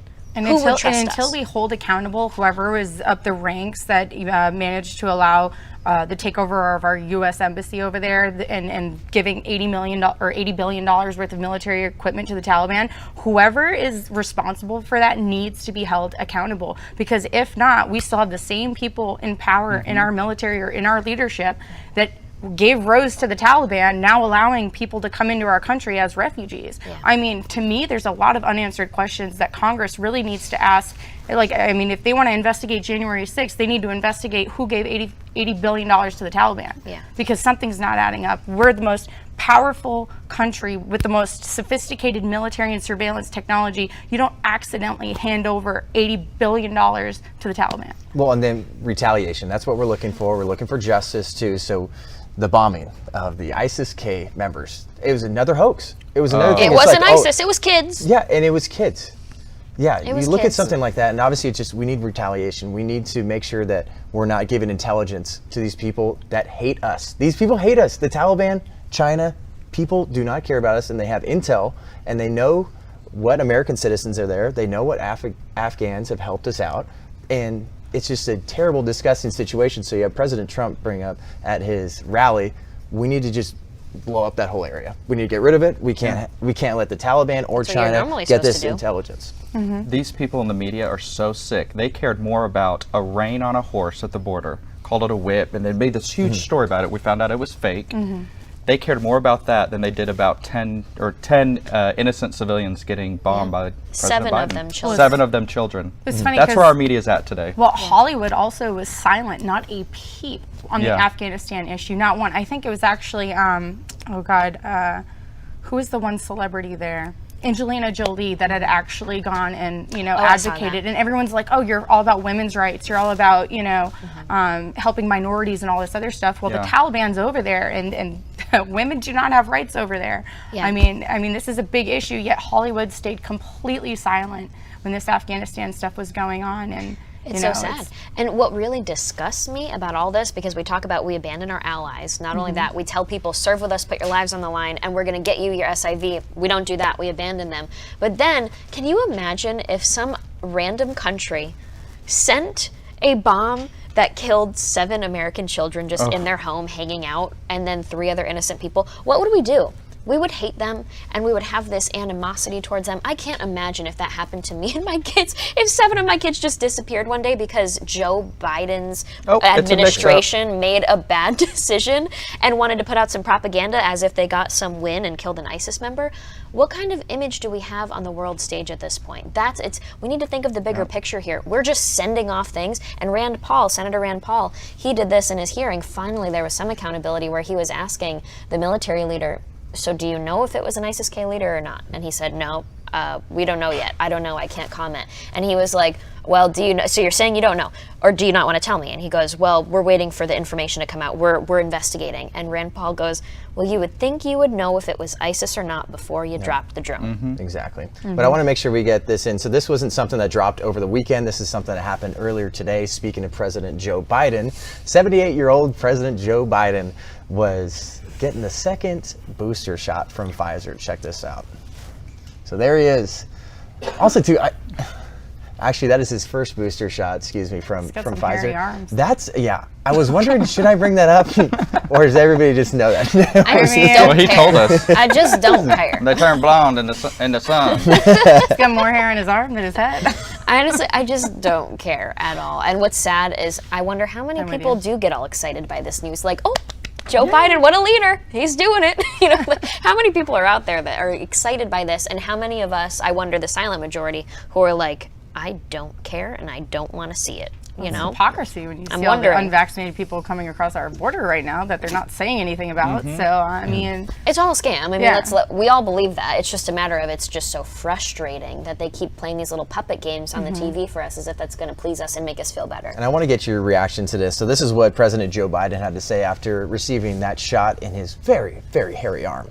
So, we know that to beat this pandemic and to save lives, we need to get folks vaccinated. So please, please do the right thing. Please get these shots. It can save your life, and it can save the lives of those around you. Colton? No. Apparently it can't. Like the Project Veritas thing too is like bombshells. Like when that guy was talking about Germany, right? 1930s Germany, and he was talking about blow darting people with vaccines. What is going on? Was this an FDA guy? Yeah. Yeah. Like I think his name is Taylor Lee. He's an economist from FDA. Shooting random people with blow darts, you might get shot with something back. That's what I'm saying. Well, what's even more frustrating is that as vaccinated people are getting diagnosed with COVID, they still continue to tell us that our lives will be saved and we're going to save lives and that we're going to be protected if we just get the shot. It's exactly what happened on The View, where remember the hosts were like, and she's gotten all the shots. She's vaccinated up the wazoo. So but I'm sure she'll be fine now that she's COVID positive. Oh, but it's just she's a gotten all the breakthrough. shots. Yeah, no, and I'm going to have to pass too because I already had COVID and I got COVID before there even was a vaccine. But my immune system, I'm young, I'm healthy, was able to defeat it. I got prescribed some medicine that I still have in my cabinet should I get it again that I know works. So I'm not worried about getting some vaccine to save me from something I've already had and already beat, and I have natural antibodies now that can fight off the virus that the vaccine's supposed to protect me against. I saw a funny headline, speaking of our little headline game. Let's hear it. There was this post, and it was like, how come there are so many aggressive symptoms being felt by Americans that are testing negative? And it's like, I don't know, because they're the symptoms of colds and flus, and we usually get them all the time as humans. Maybe that's why. Well, keep bringing that up. It's incredible how COVID has just totally eliminated the flu. Well, it's just a modern medical miracle. Well, there was an outbreak in Barnstable, Massachusetts on Cape Cod, and 75% of people that got COVID were all vaccinated. So let that sink in. So, I mean... So did they just have the flu? No, they got COVID from the vaccine in the middle of August, which unlike like the flu, you're not supposed to see spikes in the middle of summer. It just doesn't, it's unheard of. And the reason we saw these spikes is because of the vaccination was triggering COVID in people. And we'll wrap it up with this. So we talked earlier about our Americans waking up, our celebrities speaking out. And I think someone that's done an incredible job is Joe Rogan, the host of the Joe Rogan Experience on Spotify. He always speaks the truth. And it's crazy to see how he's making such a great impact. And he had a video come out earlier on his Instagram that you have to see. I'll show you in one last thing. In these United States of America, this great country of ours, we American Indians, we can be anything we want to be, except American Indians. A lot of the soldiers were very aggressive, so the women did get raped. What we call muerte. Muerte means a place of suffering, dying, starvation, nothing good. Just like the Nazi concentration camps. I didn't realize how corrupt things were. I didn't realize what kind of environment we were living in. We had no running water, we had no power. They de-incentivize people from, opportunity. That's why our suicide rate has climbed up astronomical rates. I moved from the poorest county in America, the Pine Ridge Indian Reservation, to the richest area in the country, the Navajo Indian Reservation. There is no difference. The poorest and richest reservations in our nation suffer from identical problems. This is not anything new. This is an everyday occurrence in all tribal governments.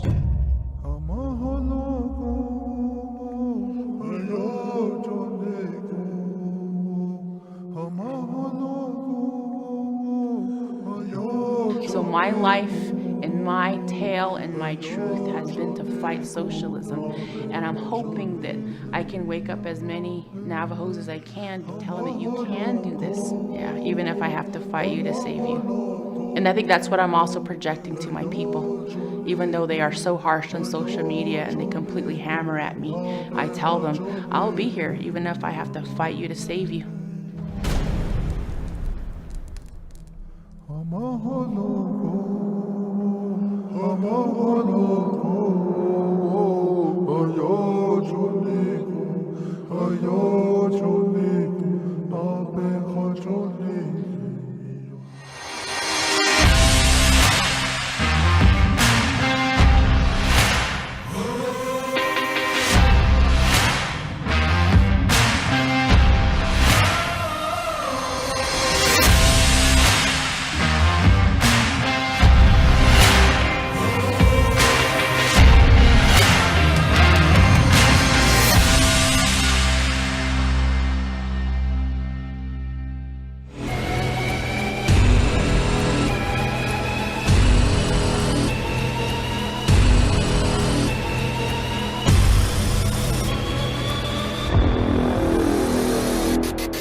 Welcome back to TPUSA Live. We have time for one last thing. Heather, Colton, Morgan, Joe Rogan. I gave you the teaser before we jumped into this segment. He has done an incredible job shedding light on the tyrannical government that I feel like we are dealing with right now. And there's people in power that keep taking advantage of our individual liberties. Obviously, people are just giving them up. And he has this fan video he just shared on his Instagram a few hours ago. It came out about a month ago on this fan page, but he shared it now, and it's making its rounds around social media. And if it doesn't get you fired up about fighting back, I don't know what will. Let's check it out.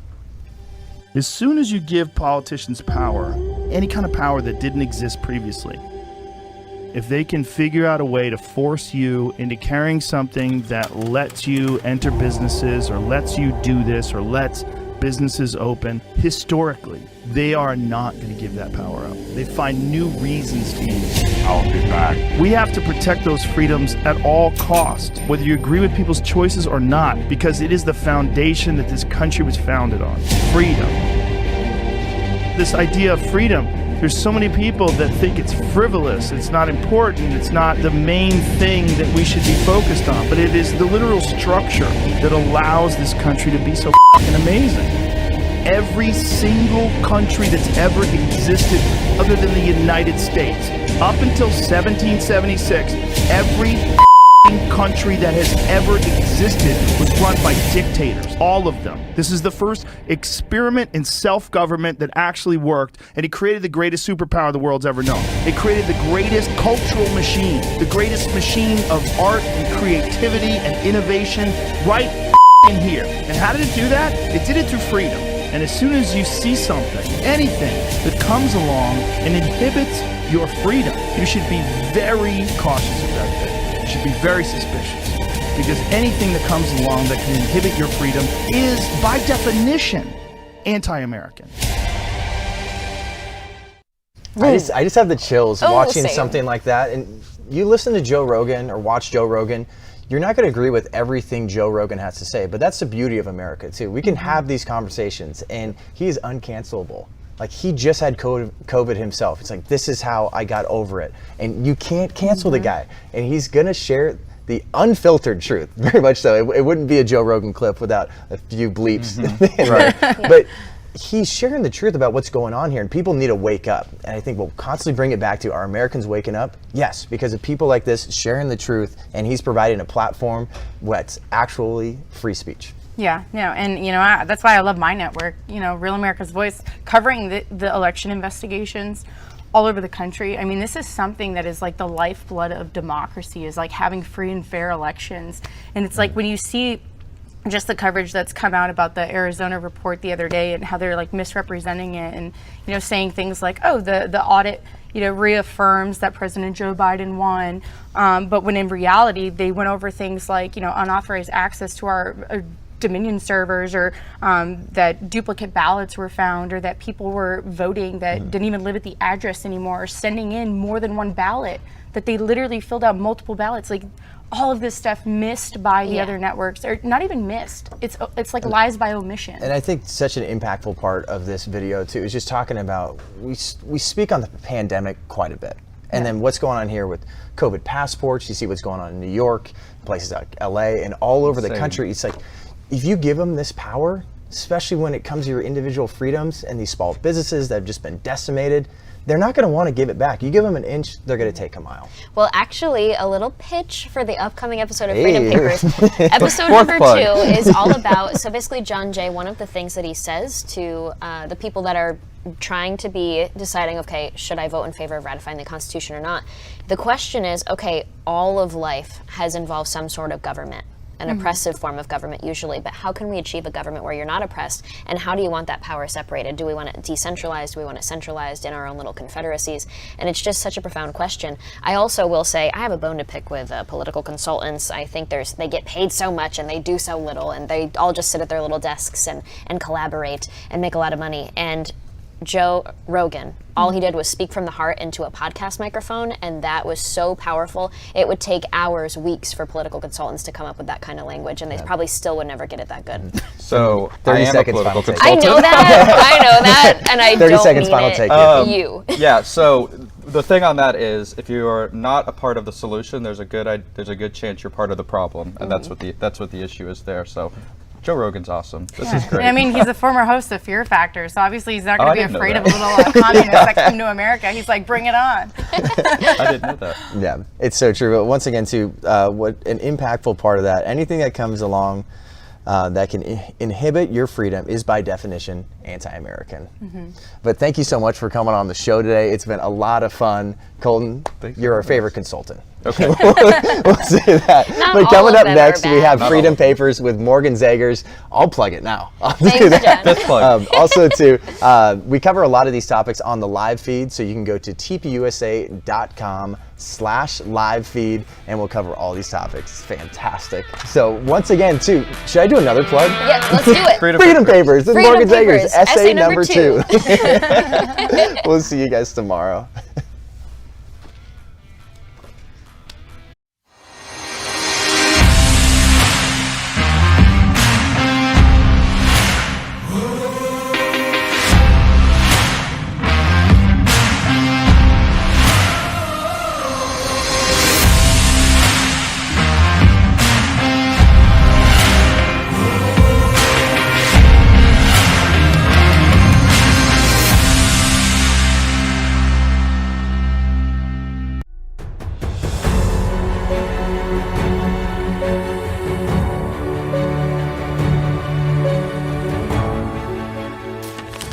Welcome back, you guys, to the 3rd episode of Freedom Papers with Turning Point USA.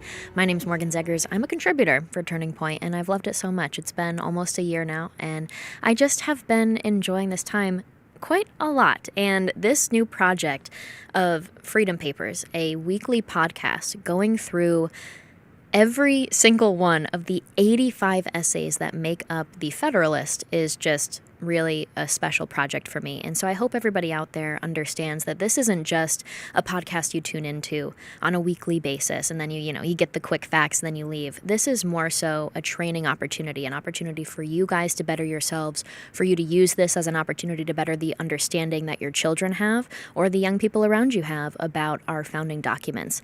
So just another quick recap. I hope that you've watched episode 1 and 2. But the Federalist Papers were 85 essays written by some of our founders. So Alexander Hamilton, Jon Jay, James Madison, they got together and they said, we have to convince the American people to ratify the U.S. Constitution. This was in 1787, almost a decade after we declared independence initially. Our first form of government, the Articles of Confederation, not exactly working out so much, right? Because it didn't encourage cooperation between states. Instead, we had all these little different entities. And so the founders came back together at a constitutional convention in 1787 and said, all right, we didn't do our best on this, but we still have those same goals of our revolution in favor of a more free and choice-filled society, a government run by the people. How can we fix this? And so that's when they wrote the Constitution. This Constitution wasn't written in 1776, people, all right? This is 1787 when we ratify the Constitution. Now, the good news about all of this is that through the problems we're going through today, a lot of us feel really hopeless. I mean, right now we're talking about, do we want to comply with these vaccination mandates and everything going on, where our federal government is just so disappointing. And if you remember from episode 1 with Congressman Andy Biggs, who is the House Freedom Caucus chair, pretty big deal, okay? He had said, this is no longer a federal government like our founders intended and wrote in the U.S. Constitution. Our federal government has become a national government, and it's time to get it back to being a federal government. I love that. The only way we can do that, though, is to create a more enlightened population, and that starts with the basics, studying the Federalist Papers, studying the Constitution, understanding what our founders wanted. So we are doing this at Freedom Papers, going through all of these essays, and we are on number 2 today. We are going through essay number 2 today. Now, I mentioned that a bunch of the founders wrote these, okay? So James Madison, Jon Jay, Alexander Hamilton. James Madison and Alexander Hamilton wrote most of the papers, but Jon Jay wrote a few of them. He wrote 2 through 5, and they are all titled Concerning Dangers from Foreign Force and Influence. So today we're going over number 2, which is more of like an intro to the topic, and then the next episodes on 3 through 5 are going to be really going into detail about why having a union is really good to protect us against foreign force and influence. But number 2, I'll be honest, you guys, I think I mentioned this in one of the other episodes. I am a person, I can't pick where I want to eat. It's really hard for me on dates to do that. I've learned that when guys, they want this to happen, like they want you to be decisive. So I just usually like to say, I like when you pick. And guys like to hear that, apparently. So that works. But when it comes to like picking a favorite Federalist paper, you can't just say, I like all of them. I like all the colors of the rainbow. You got to pick some favorites. And so one of my favorites, I will say, is number 2, and you are about to find out why. There's just some beautiful quotes in it. I'm a sucker for big, beautiful quotes like Pinterest and stuff like that. And freedom paper, get what I did there, whoops.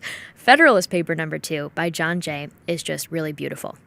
Reminder though, all the founders, they didn't want these to be written under their own names, and so they all came together under one pen name named Publius. Now Publius, when the guys wrote these, they usually, when they're writing on their own, they can... Alexander Hamilton, he sounded different than James Madison sounded in their own work, right? But then when they wrote under the pen name Publius, people could not tell for a very long time until they came out and said, I wrote XYZ Federalist paper. And I think that's quite an artistic talent to be able to do that and to be able to adopt this communication style all under one pen name. So Publius, aka number 2, is going to be by Jon Jay, is just so good in this paper, and we're going to get right into it. But first I need to give you an understanding of Jon Jay. Pretty big deal, okay? So I just took the bio from History Channel because I like History Channel. Sometimes they have sketchy content, actually, about socialism and communism, and that's where I'm like, you guys are leaving some info out, but I still love you. I grew up watching the History Channel, and I think that's also why I have such a great appreciation for our country, for comparative history, because my parents made it a very big deal for us to always watch the documentaries and the shows that were coming out from History Channel. So plug there. But History Channel's bio on Jon Jay says, Jon Jay was an American statesman and founding father who served the United States in numerous government offices. The New York native drafted the state's first constitution in 1777. I will say I'm from upstate New York, so I think that's kind of cool. And was chosen as president of the Continental Congress the following year. Jay served as the key negotiator at the Treaty of Paris, which ended the American Revolutionary War. Okay, awesome. And recognized the independence of the United States. He was the key negotiator. He later served as the first Chief Justice of the U.S. Supreme Court and the second governor of New York State. Now, you guys, that kind of stuff gives me chills. Maybe I'm just a nerd and maybe you guys don't feel excited by something like that, but I'm like, wow, we are about to read the words of the man who was the key negotiator in the Treaty of Paris that identified the United States as its own entity, its own country. That's a really beautiful thing. Wow. So I think it's kind of a blessing. Like, we get to actually read his words from his mind, and what a beautiful mind it was. Now, some discussion points. I want to give you a quick rundown of what we're going to be going through, just to get you a little prepared. Okay, we got quite a lot of topics here. What's so funny? This is Federalist paper number 2. Okay, it's like 4 pages, but there's so much that's discussed in just this tiny little section. So, number 1, we're going to talk about Publius challenging the people of America to rise to the occasion of making such a big decision about should we ratify the U.S. Constitution. I mean, like, that's kind of a big deal. Now, second, government is bound to happen, is pretty much what Publius says. He's like, listen, some form of government is going to happen, but what kind of government is best for you, for your dignity, for your freedom, for your happiness? Not only that, but central power in some form is going to happen in your life, is going to be controlling you in some way. Do you want that central power to be the central power of a small state, a small confederacy? Or do you want that central power to be a federal-style government where you are in one of the states of the federal government and there are more checks and balances between the federal government, the state, and you, all three working and holding each other accountable and protecting the liberties of each other? I mean, that to me, it seems like a pretty simple question, but I love it. We're going to talk about it. Next thing, what happened to all of us uniting for the greater good of declaring freedom from an oppressive colonialist monarchy? How come we're now talking about dividing? What the heck is basically the next question that Publius has. Like, what happened here? How did we even get talking about dividing after we just fought together to win independence? Are you kidding me? Now I'm all heated and we're like 2 minutes in. So next, they go, okay, we made a mistake. The thing is, we have the Articles of Confederation, But you guys, that was all taking place as we're fighting. We declare independence. We then fight for our independence. I just hit the microphone. Ooh. We declare independence. We fight for independence. And as this is all happening, our country is in flames. It's all this huge war is going on, right? And we're trying to also create this government that is completely unprecedented in the sense of the idea that we're making a government of the people. Do you think a good, perfect system is going to grow from that chaos that we were experiencing then? Absolutely not. And so what I love and what I think is so honorable is that these men, they said, we understand that we asked you guys to trust us to write this first initial attempt at government. You trusted us. Now will you trust us again to say we messed up and this is not going to help us endure through the long run? Will you help us and ratify our new changes that we're bringing, and will you ratify the Constitution? So that ability to address the fact that they made a mistake and then say, will you still trust us as we, with our new experience of everything happening over the last 10 years of us seeing the failures of the AOC, AOC, whoa, sorry, AOC, Alexandria Ocasio-Cortez, that's weird. Address the failures of our first attempt of government and then say we've got to fix it. I appreciate that and I respect that, because guess what we don't get these days from Joe Biden and Kamala Harris and our president, our vice president. Our executive branch does not apologize. They do not address the fact that they failed and that they need to fix it. Example number 1, Afghanistan. Example number 2, the border crisis. Example number 3, after month and month and month of them saying we cannot require or mandate vaccines, now they're mandating vaccines. Those people know it's unconstitutional. Do they apologize for disrupting 100 million people? Absolutely not. But at least our founders were able to say, hey, we made a mistake. Will you trust us to embrace that, accept that mistake, and move forward with solutions? I appreciate that. It's not something you see these days. Now, the next thing. He says this is a choice, you guys. He's not disrespectful. He's not aggressive. Publius says, I appreciate that we started a country rejecting the concepts of force and authority, because that's what we were living under. And it led to us literally starting a revolution for our freedom. And so they want us to feel, they wanted the American people that were voting at the time to feel like you're not forced into this, but just remember why we even got to this point. It's because we lived under force for some time and it was not good. Now we want to respect you and give you the opportunity to use choice to choose a life of choice. To choose a life of freedom and choice. Will you do it though? It's on the platter. It's up for grabs. Do you want to do it? It's your choice, and I appreciate that as well. Okay, so then we're going to do a little recap because I've got kind of a challenge for you. So we're going to bring it all full circle. We're going to talk about that original challenge that I mentioned that Publius gives to the people in the beginning of number 2. And we're going to say, wait, how can we tie that into modern day America? Woo, I love it. So, first thing, Freedom Papers. We've got a lot of papers over here on this desk. First thing that I want to discuss is that concept of Publius challenging Americans, challenging the people in the country in 1787 to say, take this seriously. Will you look at this and look at the opportunities presented here, take it seriously, better yourself by understanding the full opportunity that's in front of you? I keep smacking this microphone because I'm that passionate about it. Will you understand the importance of this? And will you take on the responsibility of ratifying the U.S. Constitution? Will you do it or not? I love it. Here's what he says. When the people of America reflect that they are now called upon to decide a question which in its consequences must prove one of the most important that ever engaged their attention, the propriety of their taking a very comprehensive as well as a very serious view of it will be evident. Basically what he's saying is, are you ready for this? Are you ready to take this seriously? Because we're not playing around here, okay? This is going to be one of the biggest decisions you make in your lifetime, voting to ratify or to not ratify the U.S. Constitution. Imagine being able to make a decision like that. Sometimes, people are like, I was born in the wrong decade. I'm like, I was born in the wrong century, baby. Put me in this year. I want to vote to ratify.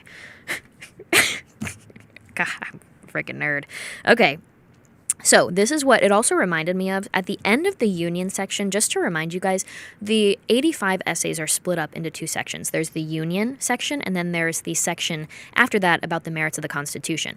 The Union section is all papers explaining why it's better for us to be one united union versus a bunch of small confederacies. The second half, the merits of the Constitution, breaks down pretty much every aspect of the U.S. Constitution, saying, we've heard your concerns on XYZ. Here's why this this is going to be fixed. Here's why this is a better option for you. Here's the solution. Pretty much settling the fears and the worries of any issues that people may have had or reasons for why they would not want to ratify. And then also explaining what our government would look like if we ratified.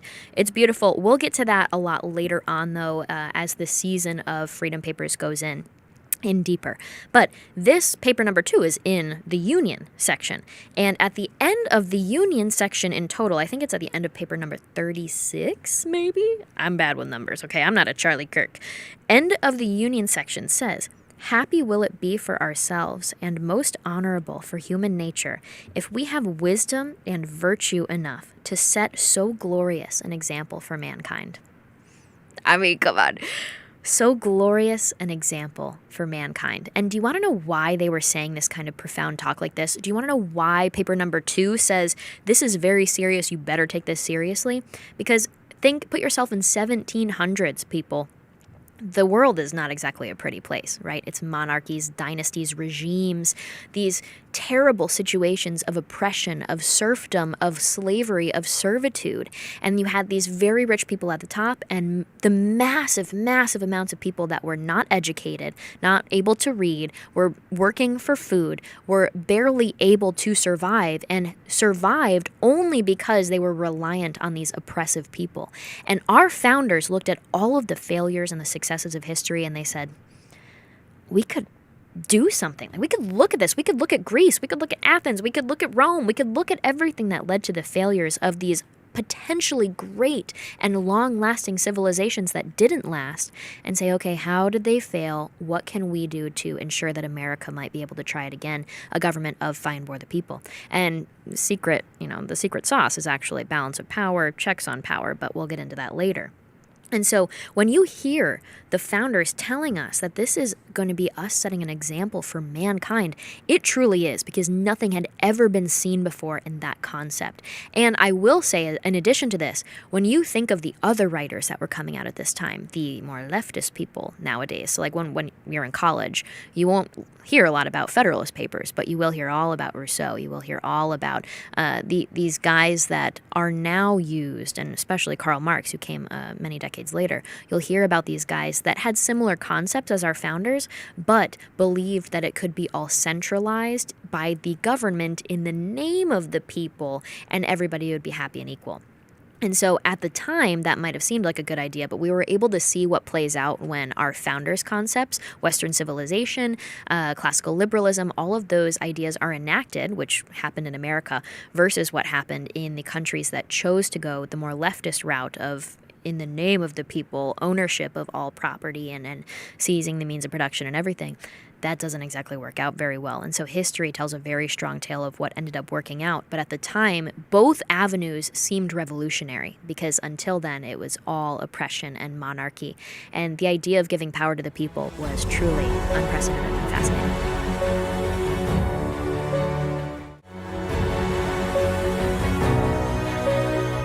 So, moving on. In the other aspect of, okay, another quote that backs this up, paper number 1, it says, if we, as a people, if we choose wrong in this decision and we don't ratify the U.S. Constitution, it may be, quote, the general misfortune of mankind. And so that just really hammers it home that these founders understood the opportunities that were being presented to them. And they said, this could change the course of human history. We need to convince these people to support and ratify. And they fully understood that the only way we could get the U.S. Constitution ratified is if the population was rationally and enduringly consenting to the Constitution and its concepts, and the only way that can happen is if they are enlightened and fully aware and educated on the principles behind it. Right now, in America, we're rejecting these principles. We're rejecting the Constitution. We are hating American history because we have no understanding of history, of economics, of philosophy, and specifically, we have no appreciation for comparative history. We are not an enlightened public, and so we cannot consentingly and rationally and enduringly consent to the American Constitution and its principles. Very tragic. I could rant about that one for quite some time. But, maybe I should just get a show where I talk about the Federalist Papers. Crack myself up. Okay, next topic. So, here's where it gets a little fun, too. Government's going to happen, baby. But what kind of government do you want to have happen is really the question that Publius is asking. Okay, I definitely paraphrased it. He didn't say baby. The question is, what kind of government do you want to live under? Because you don't really have a choice. That's the thing. When it comes to, in America, we have this beautiful thing called choice, right? But at that time back then, you're pretty much going to live in a very sad situation where it's just a matter of how much will the person in charge oppress you? How much will the regime or the government in charge oppress you? The American founders, though, said, this might be fixable. Do you want to try it? So, what they say is, quote, nothing is more certain than the indispensable necessity of government, and it is equally undeniable that whenever and however it is instituted, the people must cede to it some of their natural rights in order to vest it with requisite power. Now, here's the thing. What he's saying is, we could really achieve this country and this government rooted in securing and protecting the freedom, the God-given freedom and rights of the American people. If you are going to be willing to give up an aspect of your freedom in exchange for getting security and safety and the protection of your freedom and rights from a central source, which would be the U.S. Republic, then that would be the give and take that's necessary. Now, here's the thing. We hear a lot of people these days that are really mad at the federal government. I am. Half the time I'm like, am I an anarchist? Am I a radical? I want a homestead, you guys. Like, I really don't want to depend on the government at all. I think they are out of control. I think it's insane. But let's get away from our emotions, because I am definitely a very emotional person right now when it comes to seeing what Biden's doing in Afghanistan with the vaccine mandates, with the border. He's making me mad, okay? So I'm not going to tell you now, Biden sucks, we need to get rid of the system, because then I'd sound like a socialist, you know? Capitalism. Oh, have you heard of the Triangle Shirtwaist Factory? Capitalism needs to end, and we need to try communism instead, because capitalism is greed. So that's how socialists sound when they argue. I'm not going to look at you guys and say, Biden's administration sucks and our government now sucks. Instead, what I'm going to say is, let's go back to the concepts at the absolute core. The definition of government is the governing body of a nation, state, or community. So knowing that government is truly just that balance of power between people in charge and the people that aren't necessarily in charge and are kind of maybe told what to do, especially back in the 1700s, let's now look at the definition of anarchy, a state of disorder due to absence or non-recognition of authority. Here's the thing. When you have anarchy, I know government can be bad, but when you have anarchy, it only creates a vacuum for powerful people to either rise up in power or random people to just gain power and oppress others. It leads to oppression. Anarchy leads to power grabs. Anarchy leads to people rising up to power, oppressing others, and then having absolutely no accountability and no check on that power because there's no system to protect the people. So that is why anarchy cannot work, and you have to, like the founder said, give up a certain amount of your freedom in exchange for the security that comes with being involved with a core group, a community, if you will. Think of the very, very basic concepts of that. And what I love, so one of my favorite books, a lot of people ask me what I read. This is a very good book, 1 Second After by William Forstchen. I'm probably pronouncing his last name wrong. But it's basically, it's not really realistic, but I don't think this is going to happen to America, but basically an electromagnetic pulse hits the United States, and it shows the breakdown of what happens when the electric grid is gone. Like, no car works except for the really old classic cars. Immediately, everybody is displaced because people are commuting home. The cars shut down. People have to leave their cars, and eventually the sun is starting to set, and people are like, am I going to have to walk home? So it shows that transition of 10 minutes after it happens, 1 hour, 24 hours. And what happens is, literally a few hours into it, people start getting animalistic. Mankind starts coming out, our human nature, and people are fighting. Women are immediately back to being under men in the sense of, right now we have this beautiful 21st century freedom, like women's equality and stuff. But immediately after society starts to decay, a few hours later, women are already being attacked, and women already have to search for that sense of security and safety in a man. And don't get me started in that. I would totally love to talk about that sometime. But I do think women and men are not the same. We are equally as important, but we have different roles and different abilities. And that's important to address, especially when we talk about back then when the men really did protect and save their families and the women and the children from really dangerous stuff that was going on. We are very blessed to live in the 21st century. So, talking more about what happens in 1 second after, you see what happens where like medical supplies are starting to dwindle and people that rely on insulin are starting to struggle and food starts to get a little slow. But what happens a few weeks in is once everybody starts to kind of settle in, people automatically start going into factions. People automatically start banding together. And as much as they want to avoid the chaos, you can't avoid the chaos because the bad guys, they are forming gangs and they are attacking and they are stealing people's property. They're stealing people's old cars that work that are very valuable. They're stealing the food supply, the medical supply. And the people that just want to like hide out and avoid the bad guys, you know, the homesteaders and stuff, they cannot stay away and stay quiet and hidden anymore because they need to find a coalition. They need to find support. And that's what happens when you don't have that community. You're more vulnerable to attacks. And so we can see this playing out both in the sense of we need to have some form of government in America.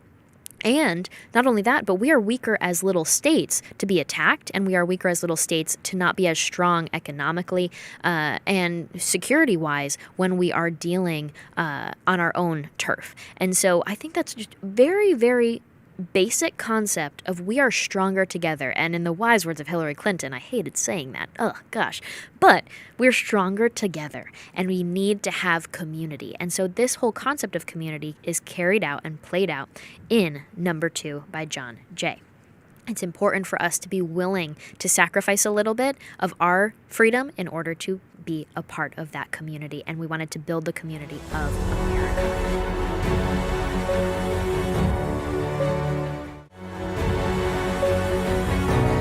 Moving on. Okay, this is same kind of concept, but now what Jon Jay says, Publius says. He says, quote, "It is well worthy of consideration, therefore, whether it would conduce more to the interest of the American people that they should, to all general purposes, be one nation under one federal government, than that they should divide themselves into separate confederacies and give to the head of each the same kind of powers that they are advised to place in one national government." Now, what does that mean? I'm sorry that I know the words are very big, and I know it's not exactly how we talk these days. I mean, I talk like a schmuck. I really sound like I'm from the boonies. But these guys speak beautifully. They write beautifully. What they're saying here is, listen, you guys, you may be worried to give power to one central government if we create this federalist system of a federal government with states underneath. But you're worried about that because you're worried about creating a central power of government over you. What do you think you're doing by saying, you know, instead of that, I'd rather be in a confederacy? You're saying you'd rather live in a smaller state, a confederacy with one central government that has no checks around it and still has a central power of government. You're still being controlled by that central power. But now you're removing the system of checks and balances that would be provided to you in a federalist system where you do have one federalist system of government that is central technically at the top, but all of the states will be able to check the federal government, and the federal government will be there to check the state that you're in if they are oppressing you, if they are limiting your freedom. And then not only that, but you as the people can provide the check on the states, or you as the people can provide the check on the federal government. It provides this balance of power, this check on all of the power that these people have. And again, that is pretty smart when you think of it, because I read the Anti-Federalist Papers, and we're going to get into those too. They were advocating for not ratifying the U.S. Constitution. And the Anti-Federalist Papers, a big concern with them is they didn't want to create this central government. And we do see this frustration of the federal government right now in America is growing massively, and it's frustrating to watch. But I still would have voted to ratify. Having seen what we see now in America, I still would have voted to ratify, because I don't think it would have been safe for us and for the people back then to have chosen to be led by a bunch of tiny central governments and states. It's just not as strong as it could be if we were one united union with different states having their own separate power, and then a federal government encouraging cooperation between the states. And that's what we discussed in the last episode. If you haven't watched Freedom Papers episode number 2, we talk about Federalist Paper number 10. Wow, we are just talking all numbers. So in episode number 2, we talk about Federalist Paper number 10. And that was all about how people, when they're given freedom, they are diverse. They have different passions. They have different lifestyles. And those lifestyles lead to different interests and passions and views on life, views on government. And so what happens when you have those factions that come from freedom, people start to disagree. And do you want to encourage disagreement, or do you want to encourage cooperation? And so the federal government is there to encourage states and factions to cooperate instead of having animosity towards each other and leading to war, because mankind has proven we will go to war over pretty dumb stuff. Now, I think that is pretty cool. Here's the thing, though. All checks matter, you guys. All lives matter. All checks matter. So let's just do a quick run through of some of those checks. You can have state and local governments provide a check on the federal government. When your state or local government wrongs you, our federal government can step in. When your local government wrongs you, your state government can step in. When the government steps in, it's because somebody's probably doing something bad. We got some bad apples. And the government is there to provide the check on the bad people from oppressing the good people. Same thing, though, when the government's acting bad, the people can rise up, the people can stop it. And we're going to talk about that at the end of the episode, about how we're going to fight back a little federalist style with what's going on in our country, thanks to President Joe Biden. Next topic, though. What the heck changed? Right? Okay, so Publius's next question is, what the heck are we even talking about right now? How did we even get in this debate? He said, okay, again, paraphrasing. I'm like, have you seen Drunk History? I keep thinking I'm like Drunk History, but fully sober, and I just talk like this. Okay, quote, "It has until lately been a received and uncontradicted opinion that the prosperity of the people of America depended on their continuing firmly united, and the wishes, prayers, and efforts of our best and wisest citizens have been constantly directed to that object." It's like, whoa. We've always been saying that we need to form our own new country where it's rooted in freedom and choice by the people. How come we're now talking about splitting up? I continue. So this is where it gets funny. People all the time these days in 2021, we blame politicians all the time. We go, we're good, but those stupid politicians, they're the ones messing it up. Well, look what happened again. It's back in 1787. Publius is doing the same thing, okay? It's funny how things just continue on. Humans are funny like that. Okay, he says, but politicians now appear who insist that this opinion is erroneous, and that instead of looking for safety and happiness in union, we ought to seek it in a division of the states into distinct confederacies or sovereignties. It certainly would not be wise in the people at large to adopt these new political tenets without being fully convinced that they are founded in truth and sound policy. Now, a few things about this. First of all, I think it's funny that he's like, but politicians are the ones that are wrong, because we hear that all the time in every political ad. Also, though, what I think is nice is this is a very respectful way of saying you are being told one opinion on this issue, and we recommend that you only choose this issue. You can go ahead and choose it, but you should only choose it if you agree with it after having an understanding of the truth and of what sound policy is. And that it's such a respectful way to encourage the people to do their own thinking, to have critical thought, to do their own evaluation, and then come to the decision themselves because they have the freedom of choice in this. In a very respectful way. And this is a frequent thing throughout the papers. They say things like, my fellow citizen, my fellow countrymen. Publius is that guiding voice, and we talk about that in episode 1. That's why they intended for Publius to be this overarching voice that guided the people, because Publius had their best interest at heart. It wasn't Alexander Hamilton's political opinion that you guys should ratify. It wasn't Jon Jay's. It wasn't James Madison. It was Publius, the man of the people and a fellow citizen, a figure of a fellow citizen that was encouraging them to make the best choice for their dignity, their freedom, and their happiness. Oh, beautiful. So, again, love the slight dig at politicians, and rooting that decision-making in sound policy, not passion or political goals, is a frequent theme throughout the Federalist Papers. Now, here we're gonna, I'm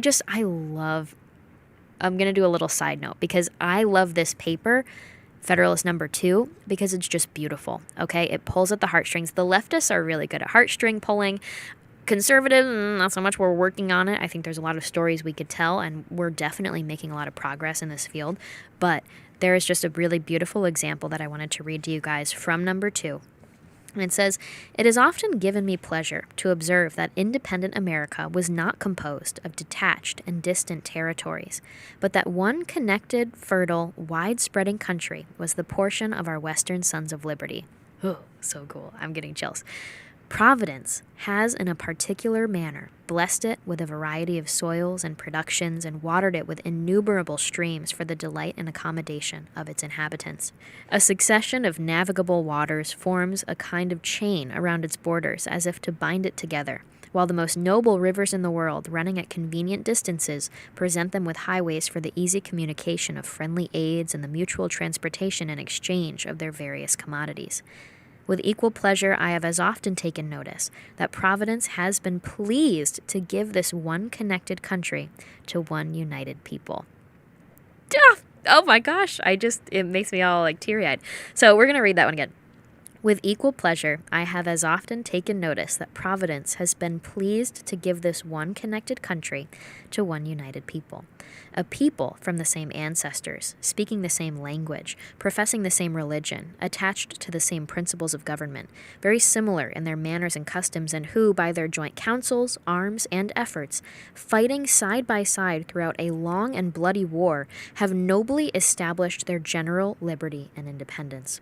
This country and this people seem to have been made for each other, and it appears as if it was the design of Providence that an inheritance so proper and convenient for a band of brethren, united to each other by the strongest ties, should never split into a number of unsocial, jealous, and alien sovereignties." Whoa, okay. One of my favorite quotes, and this is probably why number 2 is my favorite. "This country and this people seem to have been made for each other." Can you believe that?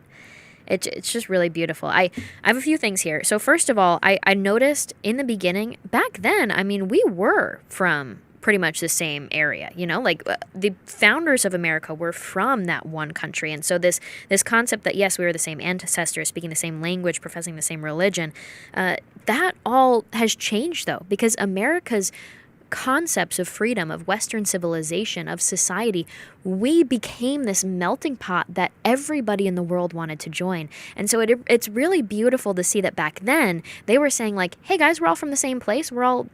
We believe differently than the way of living under a monarchy from England. Do you want to start a society rooted in freedom? Do you want to fight for independence?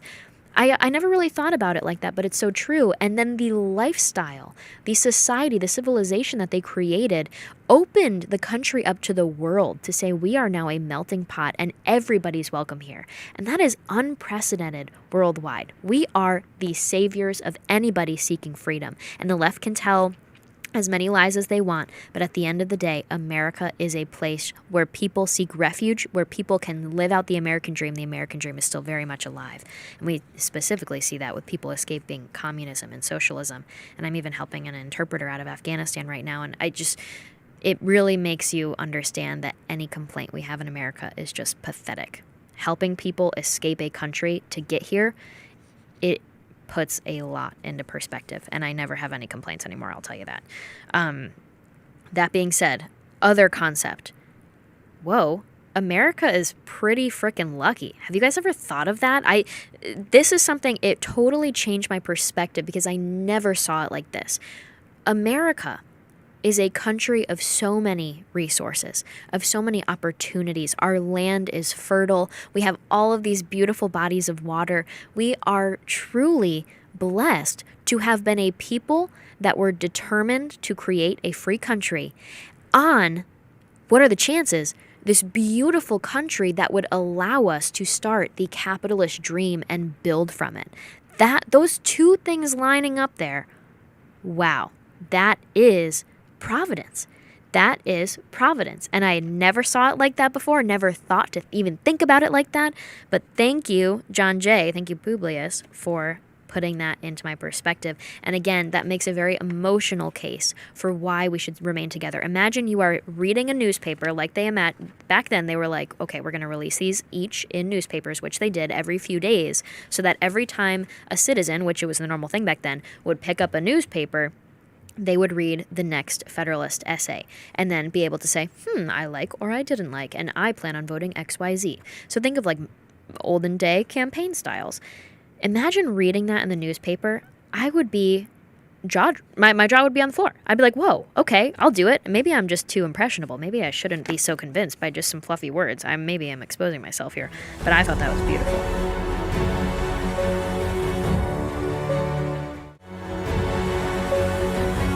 Moving on, though. Next topic. This is what's really nice. And I talked about this a little bit already, but the founders addressed the fact that they made some mistakes. What can our politicians in America in 2021 not do? Address the fact that they made some mistakes. So what Publius says about making these mistakes and how they're going to fix them, he says, quote, "To all general purposes, we have uniformly been one people, each individual citizen everywhere enjoying the same national rights, privileges, and protection. As a nation, we have made peace and war. As a nation, we have vanquished our common enemies. As a nation, we have formed alliances, made treaties, and entered into various compacts and conventions with foreign states. A strong sense of the value and blessings of union induced the people, at a very early period, to institute a federal government to preserve and perpetuate it. They formed it almost as soon as they had a political existence, at a time when their habitations were in flames, when many of their citizens were bleeding, and when the progress of hostility and desolation left little room for those calm and mature inquiries and reflections which must ever precede the formation of a wise and balanced government for a free people. It is not to be wondered at that a government instituted in times so inauspicious should on experiment be found greatly deficient and inadequate to the purpose it was intended to answer." So this is something we all have to understand.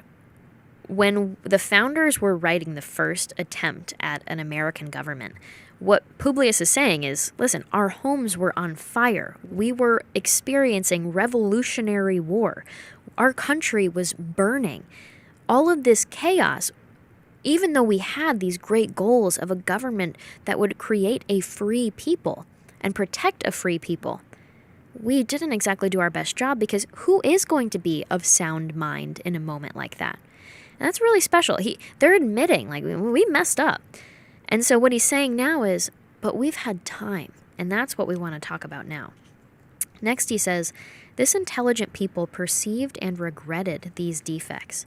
Still continuing no less attached to union than enamored of liberty, they observed the danger which immediately threatened the former, and more remotely the latter, and being persuaded that ample security for both could only be found in a national government more wisely framed, they, as with one voice, convened the late convention at Philadelphia to take that important subject under consideration. This convention composed of men who possessed the confidence of the people, and many of whom had become highly distinguished by their patriotism, virtue, and wisdom. In times which tried the minds and hearts of men, undertook the arduous task." I love that. In times that tried the minds and hearts of men. Oof. In the mild season of peace, with minds unoccupied by other subjects, they passed many months in cool, uninterrupted, and daily consultation. And finally, without having been awed by power or influenced by any passions except love for their country, they presented and recommended to the people the plan produced by their joint and very unanimous councils. Admit, for so is the fact, that this plan is only recommended, not imposed. Yet let it be remembered that it is neither recommended to blind approbation nor to blind reprobation, but to that sedate and candid consideration which the magnitude and importance of the subject demand, and which it certainly ought to receive.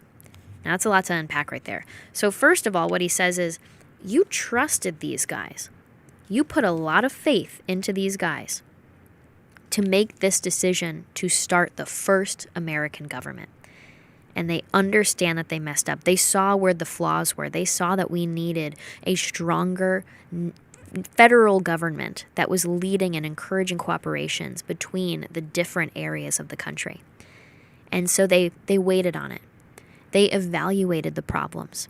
They waited until their minds were more rooted in sound policy and in truth, not in passion. I mean, because I'm sure it was quite the passionate moment back there to declare independence from a monarchy, a colonialist monarchy, and then fight a revolution, lose who knows how many people, how many friends and brethren, have their homes burned to the ground, put their lives potentially on the line, and then what? Make sound decisions?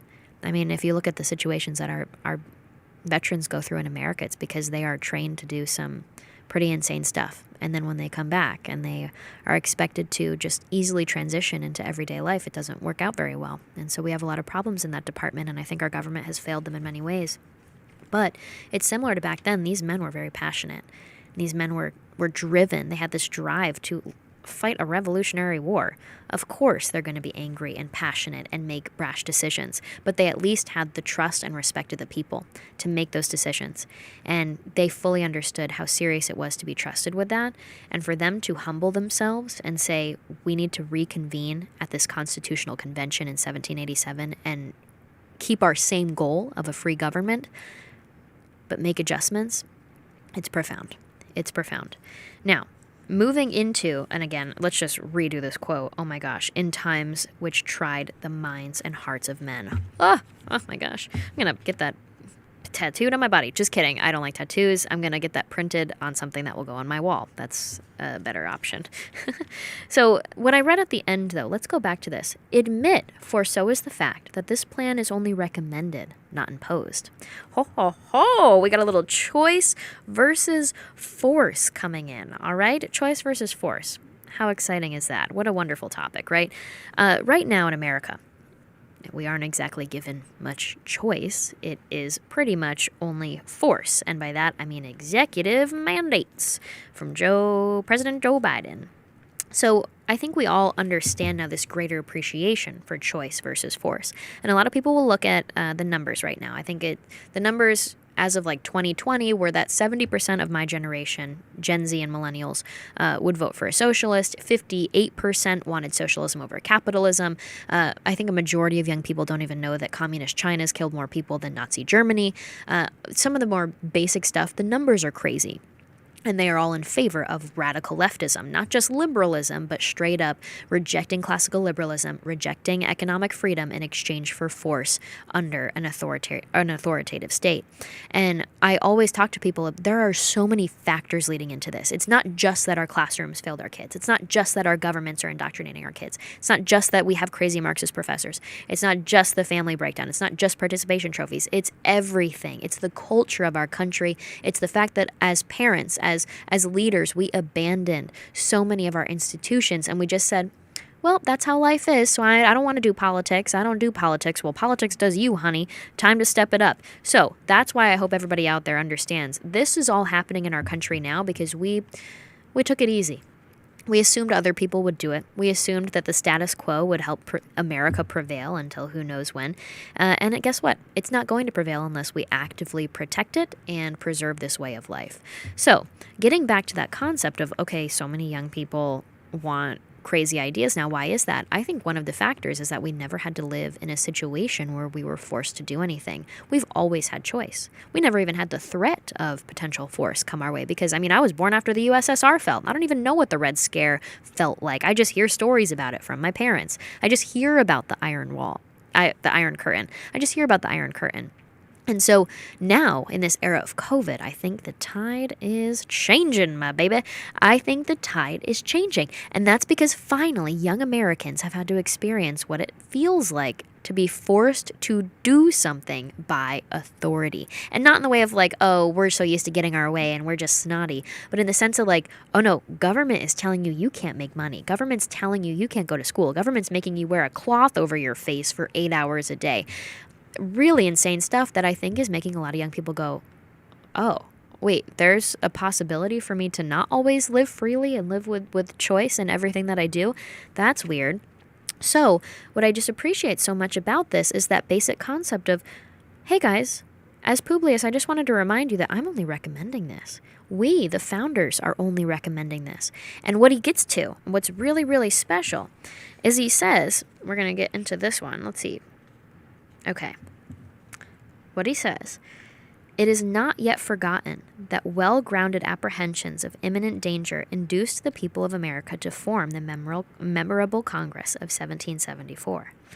Now, what he kind of talks about towards this aspect of reminding people it's in choice, this whole decision is your choice, reminding people that, do you understand and remember why we're even here in the first place? What he's saying is we fought for freedom. We fought to be able to have choice in this. We were just in a situation where our lives were dictated by an oppressive colonialist monarchy in England. And we are fighting to create a lifestyle where you don't have to do that anymore. Make that choice and make it a smart choice so that we can continue this freedom on. And what a smart way to bring it up, to remind people of why we're even making this decision. Because, I mean, it's been 10 years, people might get a little complacent. So it's good to remind people of what happened here.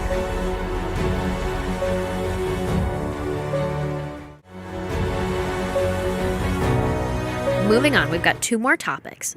The next one is, you guys, we have agreed on this concept of staying unified for so long, and especially all of the experienced politicos in the country have agreed on this for so long, so what is happening where we are embracing something else? And here's what Publius says. But if the people at large had reason to confide in the men of that Congress, few of whom had been fully tried or generally known, still greater reason have they now to respect the judgment and advice of the convention. For it is well known that some of the most distinguished members of that Congress, who have been since tried and justly approved for patriotism and abilities, and who have grown old in acquiring political information, were also members of this convention, and carried into it their accumulated knowledge and experience. It is worthy of remark that not only the first but every succeeding Congress, as well as the late convention, have invariably joined with the people in thinking that the prosperity of America depended on its union. To preserve and perpetuate it was the great object of the people in forming that convention, and it is also the great object of the plan which the convention has advised them to adopt. With what propriety, therefore, and for what good purposes are attempts at this particular period made by some men to depreciate the importance of the Union? Or why is it suggested that 3 or 4 confederacies would be better than one? I am persuaded in my own mind that the people have always thought right on this subject, and that their universal and uniform attachment to the cause of the Union rests on great and weighty reasons, which I shall endeavor to develop and explain in some ensuing papers. They who promote the idea of substituting a number of distinct confederacies in the room of the plan of the convention seem clearly to foresee that the rejection of it would put the continuance of the Union in the utmost jeopardy. Oh. That certainly would be the case, and I sincerely wish it may be, as clearly foreseen by every good citizen, that whenever the dissolution of the Union arrives, America will have a reason to exclaim, in the words of the poet, farewell, a long farewell to all my greatness. Wow.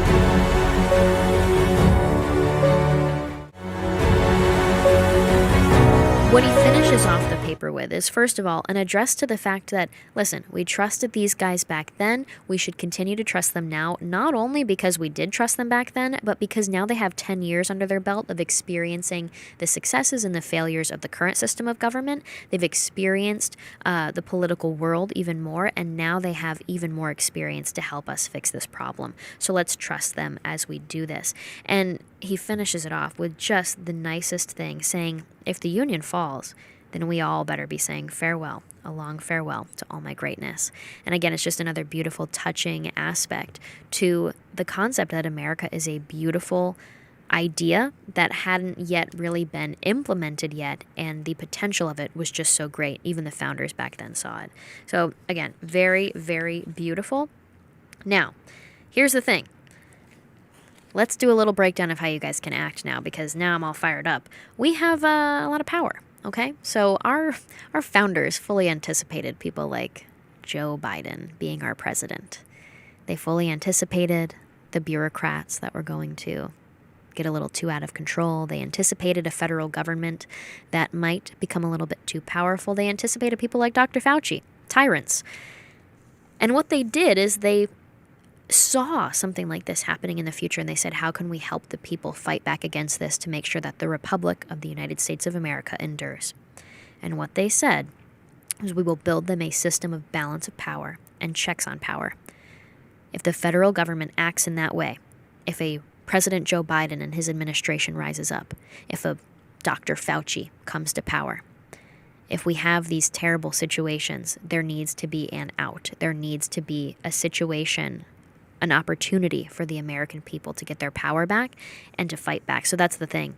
The secrets are in this book. The secrets are in our Constitution. I have everybody DMing me all the time about, what am I going to do? Am I going to have to comply with this vaccination mandate? Am I going to have to get it, or am I going to be fired? And I think my first message to them is, I hope you fully know this is unconstitutional. They know it's unconstitutional.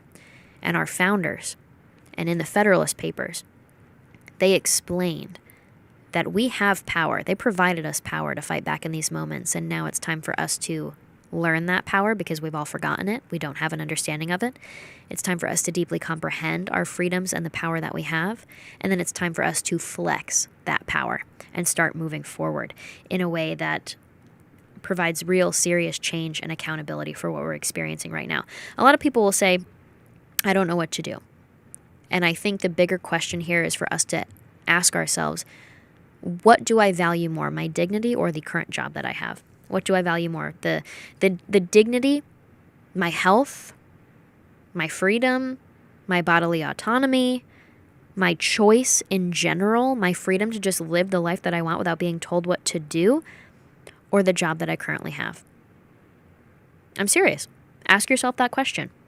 Is working for a boss at a company that would fire you for getting a vaccination shoved down our throats by the federal government in an unconstitutional mandate, is that worth your dignity and your health and your ability to make decisions about what you do in your life? I think it's time for us to ask these broader questions, because this is not going to get any better unless we start flexing our power and providing that check on the federal government as it steps out of line.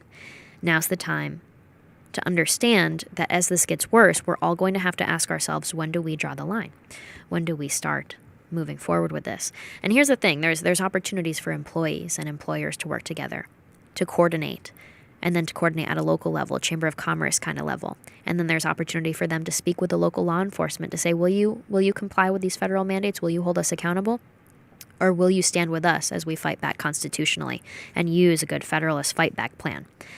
Not only that, you could join lawsuits, you can work with state and local officials, and then most importantly, you can make sure that you have conversations, because again, peer-to-peer communication, I've talked about this in other episodes, is the most effective way to change hearts and minds. So once we start understanding that local and state level action and community coordination is going to be exactly what's needed to fight back against this unconstitutional behavior that our Federalist Papers literally explain to us, this is the answer, this is how you fight these problems, we're going to be in a much better place, and we're going to put those guys in their place.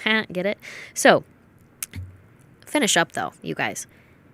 In 1776, it was up to Americans to declare independence from an oppressive colonialist monarchy. They rose to the occasion. In 1787, it was up to the American citizens to ratify the U.S. Constitution, to ratify a new government so that we could endure throughout any tyranny and authoritarianism and any bad actors that got in power. We could endure through time. And they rose to the occasion. And now in 2021, we're experiencing this insanely unprecedented aspect of force versus choice in America. And I think we need to rise to the occasion and look to the Federalist Papers and our Constitution as our guiding light to get us out of this. And just to kind of finish it off here, if we do not fix this, remember what Publius said? He said it will be to the general misfortune of mankind. We see a lot of really bad stuff going on in America. And it really, really speaks to the issue when you hear immigrants who made so many sacrifices to get here tell me and tell my friends, I don't know where I'll go next, because America's supposed to be the guiding light. We're the land of the free, right? So what are we supposed to do? There's a lot of opportunity here, but we cannot give up our freedoms and become a country of force. The Federalist Papers will help us through this. We cannot have that, and we are going to fix it. Last thing, you guys, I'll see you next week, but everybody keeps buying a copy of the Federalist Papers and posting it on social media. So I'm just going to encourage you all, get your copy. I like the Charles Kessler version. Post your picture and your video of you reading in your reading location the way I've been doing. But remember to do hashtag Freedom Papers so that I can find all of the essay pictures, all of the book pictures. I really appreciate it, you guys, and I'll see you next week. Thank you, Turning Point, for giving us this great opportunity to educate the masses.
Hey everyone, John Root here. Coming up next on TPUSA Live, tune into the newest episode of POPlitics, where the always entertaining Alex Clark will share a video of what a mom did with the propaganda posters plastered all over New York subways. She'll talk about Raelynn's pro-life song, Kylie Jenner's secret gender reveal, and so much more pop culture without the propaganda. Alex, take it away.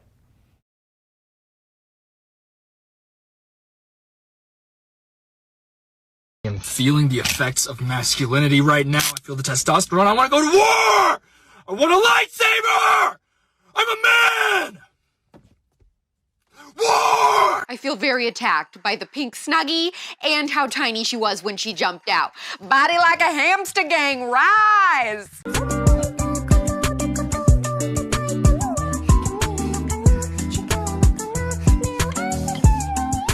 I know that you've been waiting for a 5 Orange Juicy episode, and today is the day. These are all good news stories that will fire you the heck up about saving this hellhole of a country that we're currently in. First of all, not sure if you've seen what propaganda is all over the New York City subways, but I have a video that will give you chills when you see what one mother who had enough did.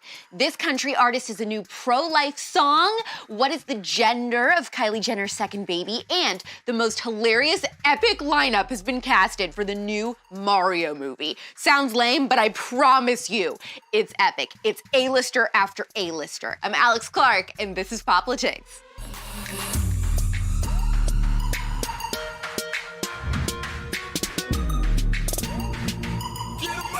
Have you seen either in person or on social media what's going on in New York City subways?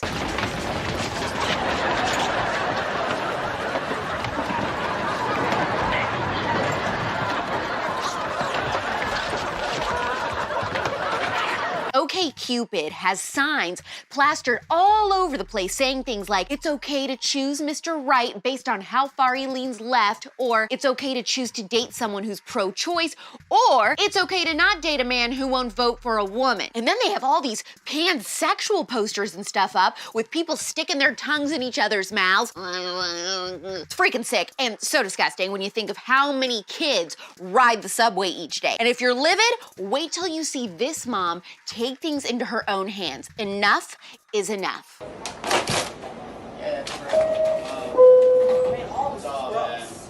Yeah. I don't know, for kids to be looking at this, is that okay? No, it's not. It's wrong. This is propaganda. Yeah. This is Normalizing. It's affecting the next generation. Yeah. Yeah. I don't know why no one sees this. No. This is disgusting. If you haven't been to New York recently, this new wave of advertisements is everywhere, and it has brainwashed almost everyone. Just accept it and just sit there on the subway with your new AirPods in. But this mother is done. Listen to what she says here. Go off, sis. Have you seen the brave woman? That's it. Oh, you know. Bravery. Viva la France.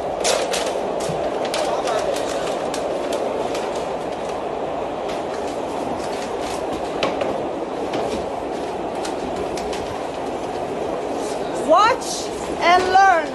That's what bravery looks like.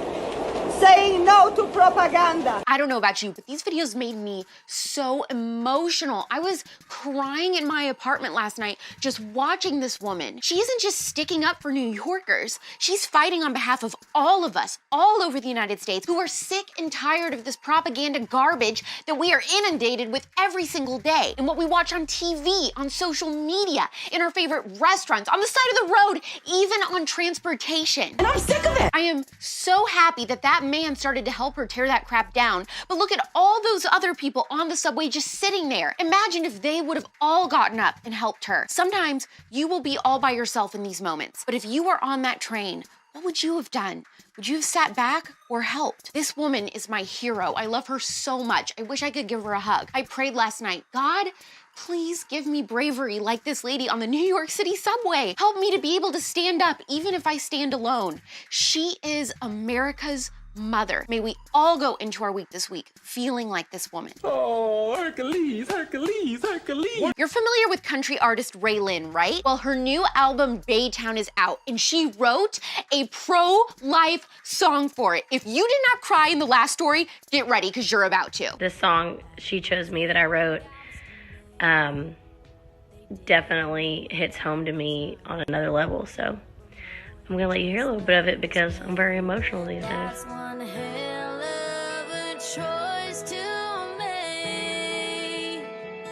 If it went the other way, nobody would have blamed her. Think of all the small town talk it would have saved her. She could have chosen one quick fix to get her out of one big mess. She could have tied a different ribbon to the ending of a story. Could have kept it secret, gotten out before it changed her life. She could have changed her mind and changed everything, but she chose me. Are your eyes sweaty or what? Share that song everywhere, stream it, support it. That is incredible. More bravery, we love to see it. Gosh, this is a great show. It's my quarterback. Speaking of little beebs, what is the gender of Kylie Jenner's second baby? Kylie Jenner to the foyer. I have a little surprise for you. Is that a chicken? No, it's not a chicken. The chickens have large talons. Do they have what? Large talons. There are no large talons involved, don't worry. Well, I guess we can't really rule that out because Kylie is going to wait to find out the sex of the baby. Take your time, sleep on it, then get back to me. Or else. I may be alone in this, but like absolutely no freaking way will I ever wait to know the gender of my child. I am the least patient person on earth and I like to plan. I have to think about who this little cinnamony is gonna be. I can't not know for 9 months. That is torture. Plus, it's not like I won't know the gender anyways. Obviously, my baby will be a worm. What a joker. Prepare your mind, body, soul, and bungholes. With a little piece of spaghetti on your overalls. Here's a sentence you never thought I would say. We are getting a new Super Mario Brothers movie with the best voice cast I think I've ever seen. Like, this sounds so stupid to you, right? A Mario movie? As soon as I heard it, I was like, okay. But then you do care. You really, really do. Okay? Here we go. Oh, Mario, look at that. It is a question bloach. Look at it. I have a question for God. Why? Chris Pratt is voicing Mario. Charlie Day is going to be Luigi. No! Anya freaking Taylor-Joy is voicing Princess Peach. Are you kidding me? Stop it. Supervillain Bowser will be played by Jack Black. That's how I roll. Keegan-Michael Key will be Toad. And Seth Rogen is going to be Donkey Kong. And then there's Chunky. He's dead.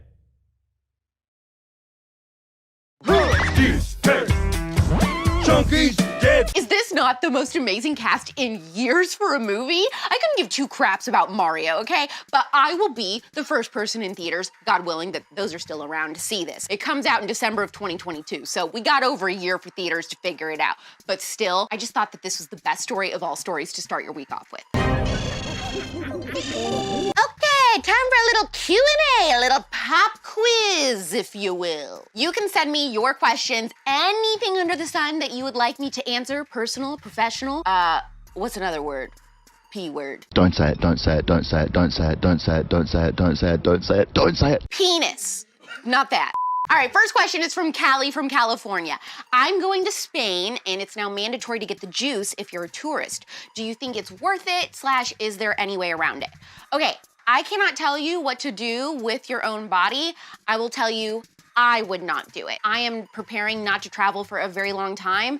I was really looking forward to hopefully starting some international travel and going to places. I would love to freaking go to Spain, but I would just sit it out personally for me, and I would wait, see how things go in the next couple of years. Hopefully by then, either it won't be mandated, or you can see if, there's any crazy side effects, like people growing third arms or something. Hello.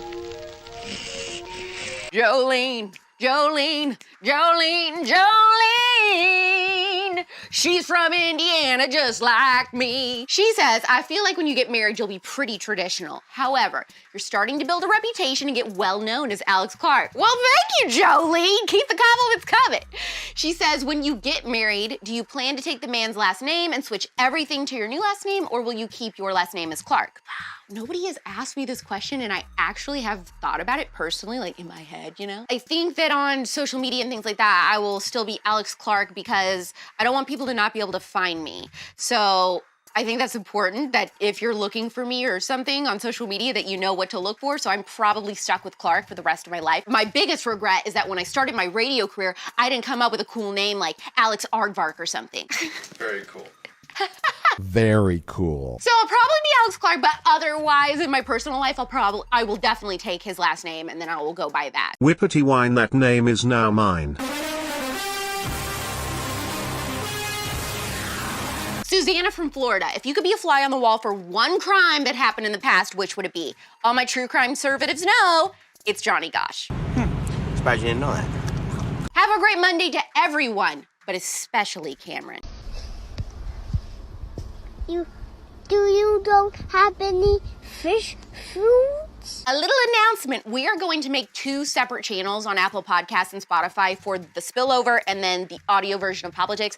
I have heard your cries. A blessing from the Lord. God be praised. I know that it's annoying that the spillover episodes are getting lost in all the POPlitics ones. So you need to make sure that you subscribe separately to both of them, the spillover and POPlitics. Keep leaving 5-star reviews, share episodes of the spillover with your group chats, and tell your friends that they have got to listen. Before you go today, tap the heart, please. Tell me in the comments if you are team know your baby's gender or not, and if you are excited about this Mario movie like me, or does it look stupid? I mean, it's got Anya freaking Taylor-Joy in it. How stupid could it be, right? Tag someone who needs to see that Subway mom for some encouragement. Share this episode to your stories because this is just such a feel-good episode, right? And hit that save button. I'll see you tomorrow on Instagram at 4 p.m. Eastern, 1 p.m. Pacific. Your life advice tip this week is to make a little treat and walk it over to your neighbor to say hi and introduce yourself. Or if you already know each other, just do a little act of kindness. Even if you're bad at cooking, give it a shot. You want your neighbor to know who you are and be familiar with your routine. If anything ever happens to you, you want them to know something's up. It's pop culture without the propaganda every single day. I'm Alex Clark, and this is POPlitics. Get 'em up!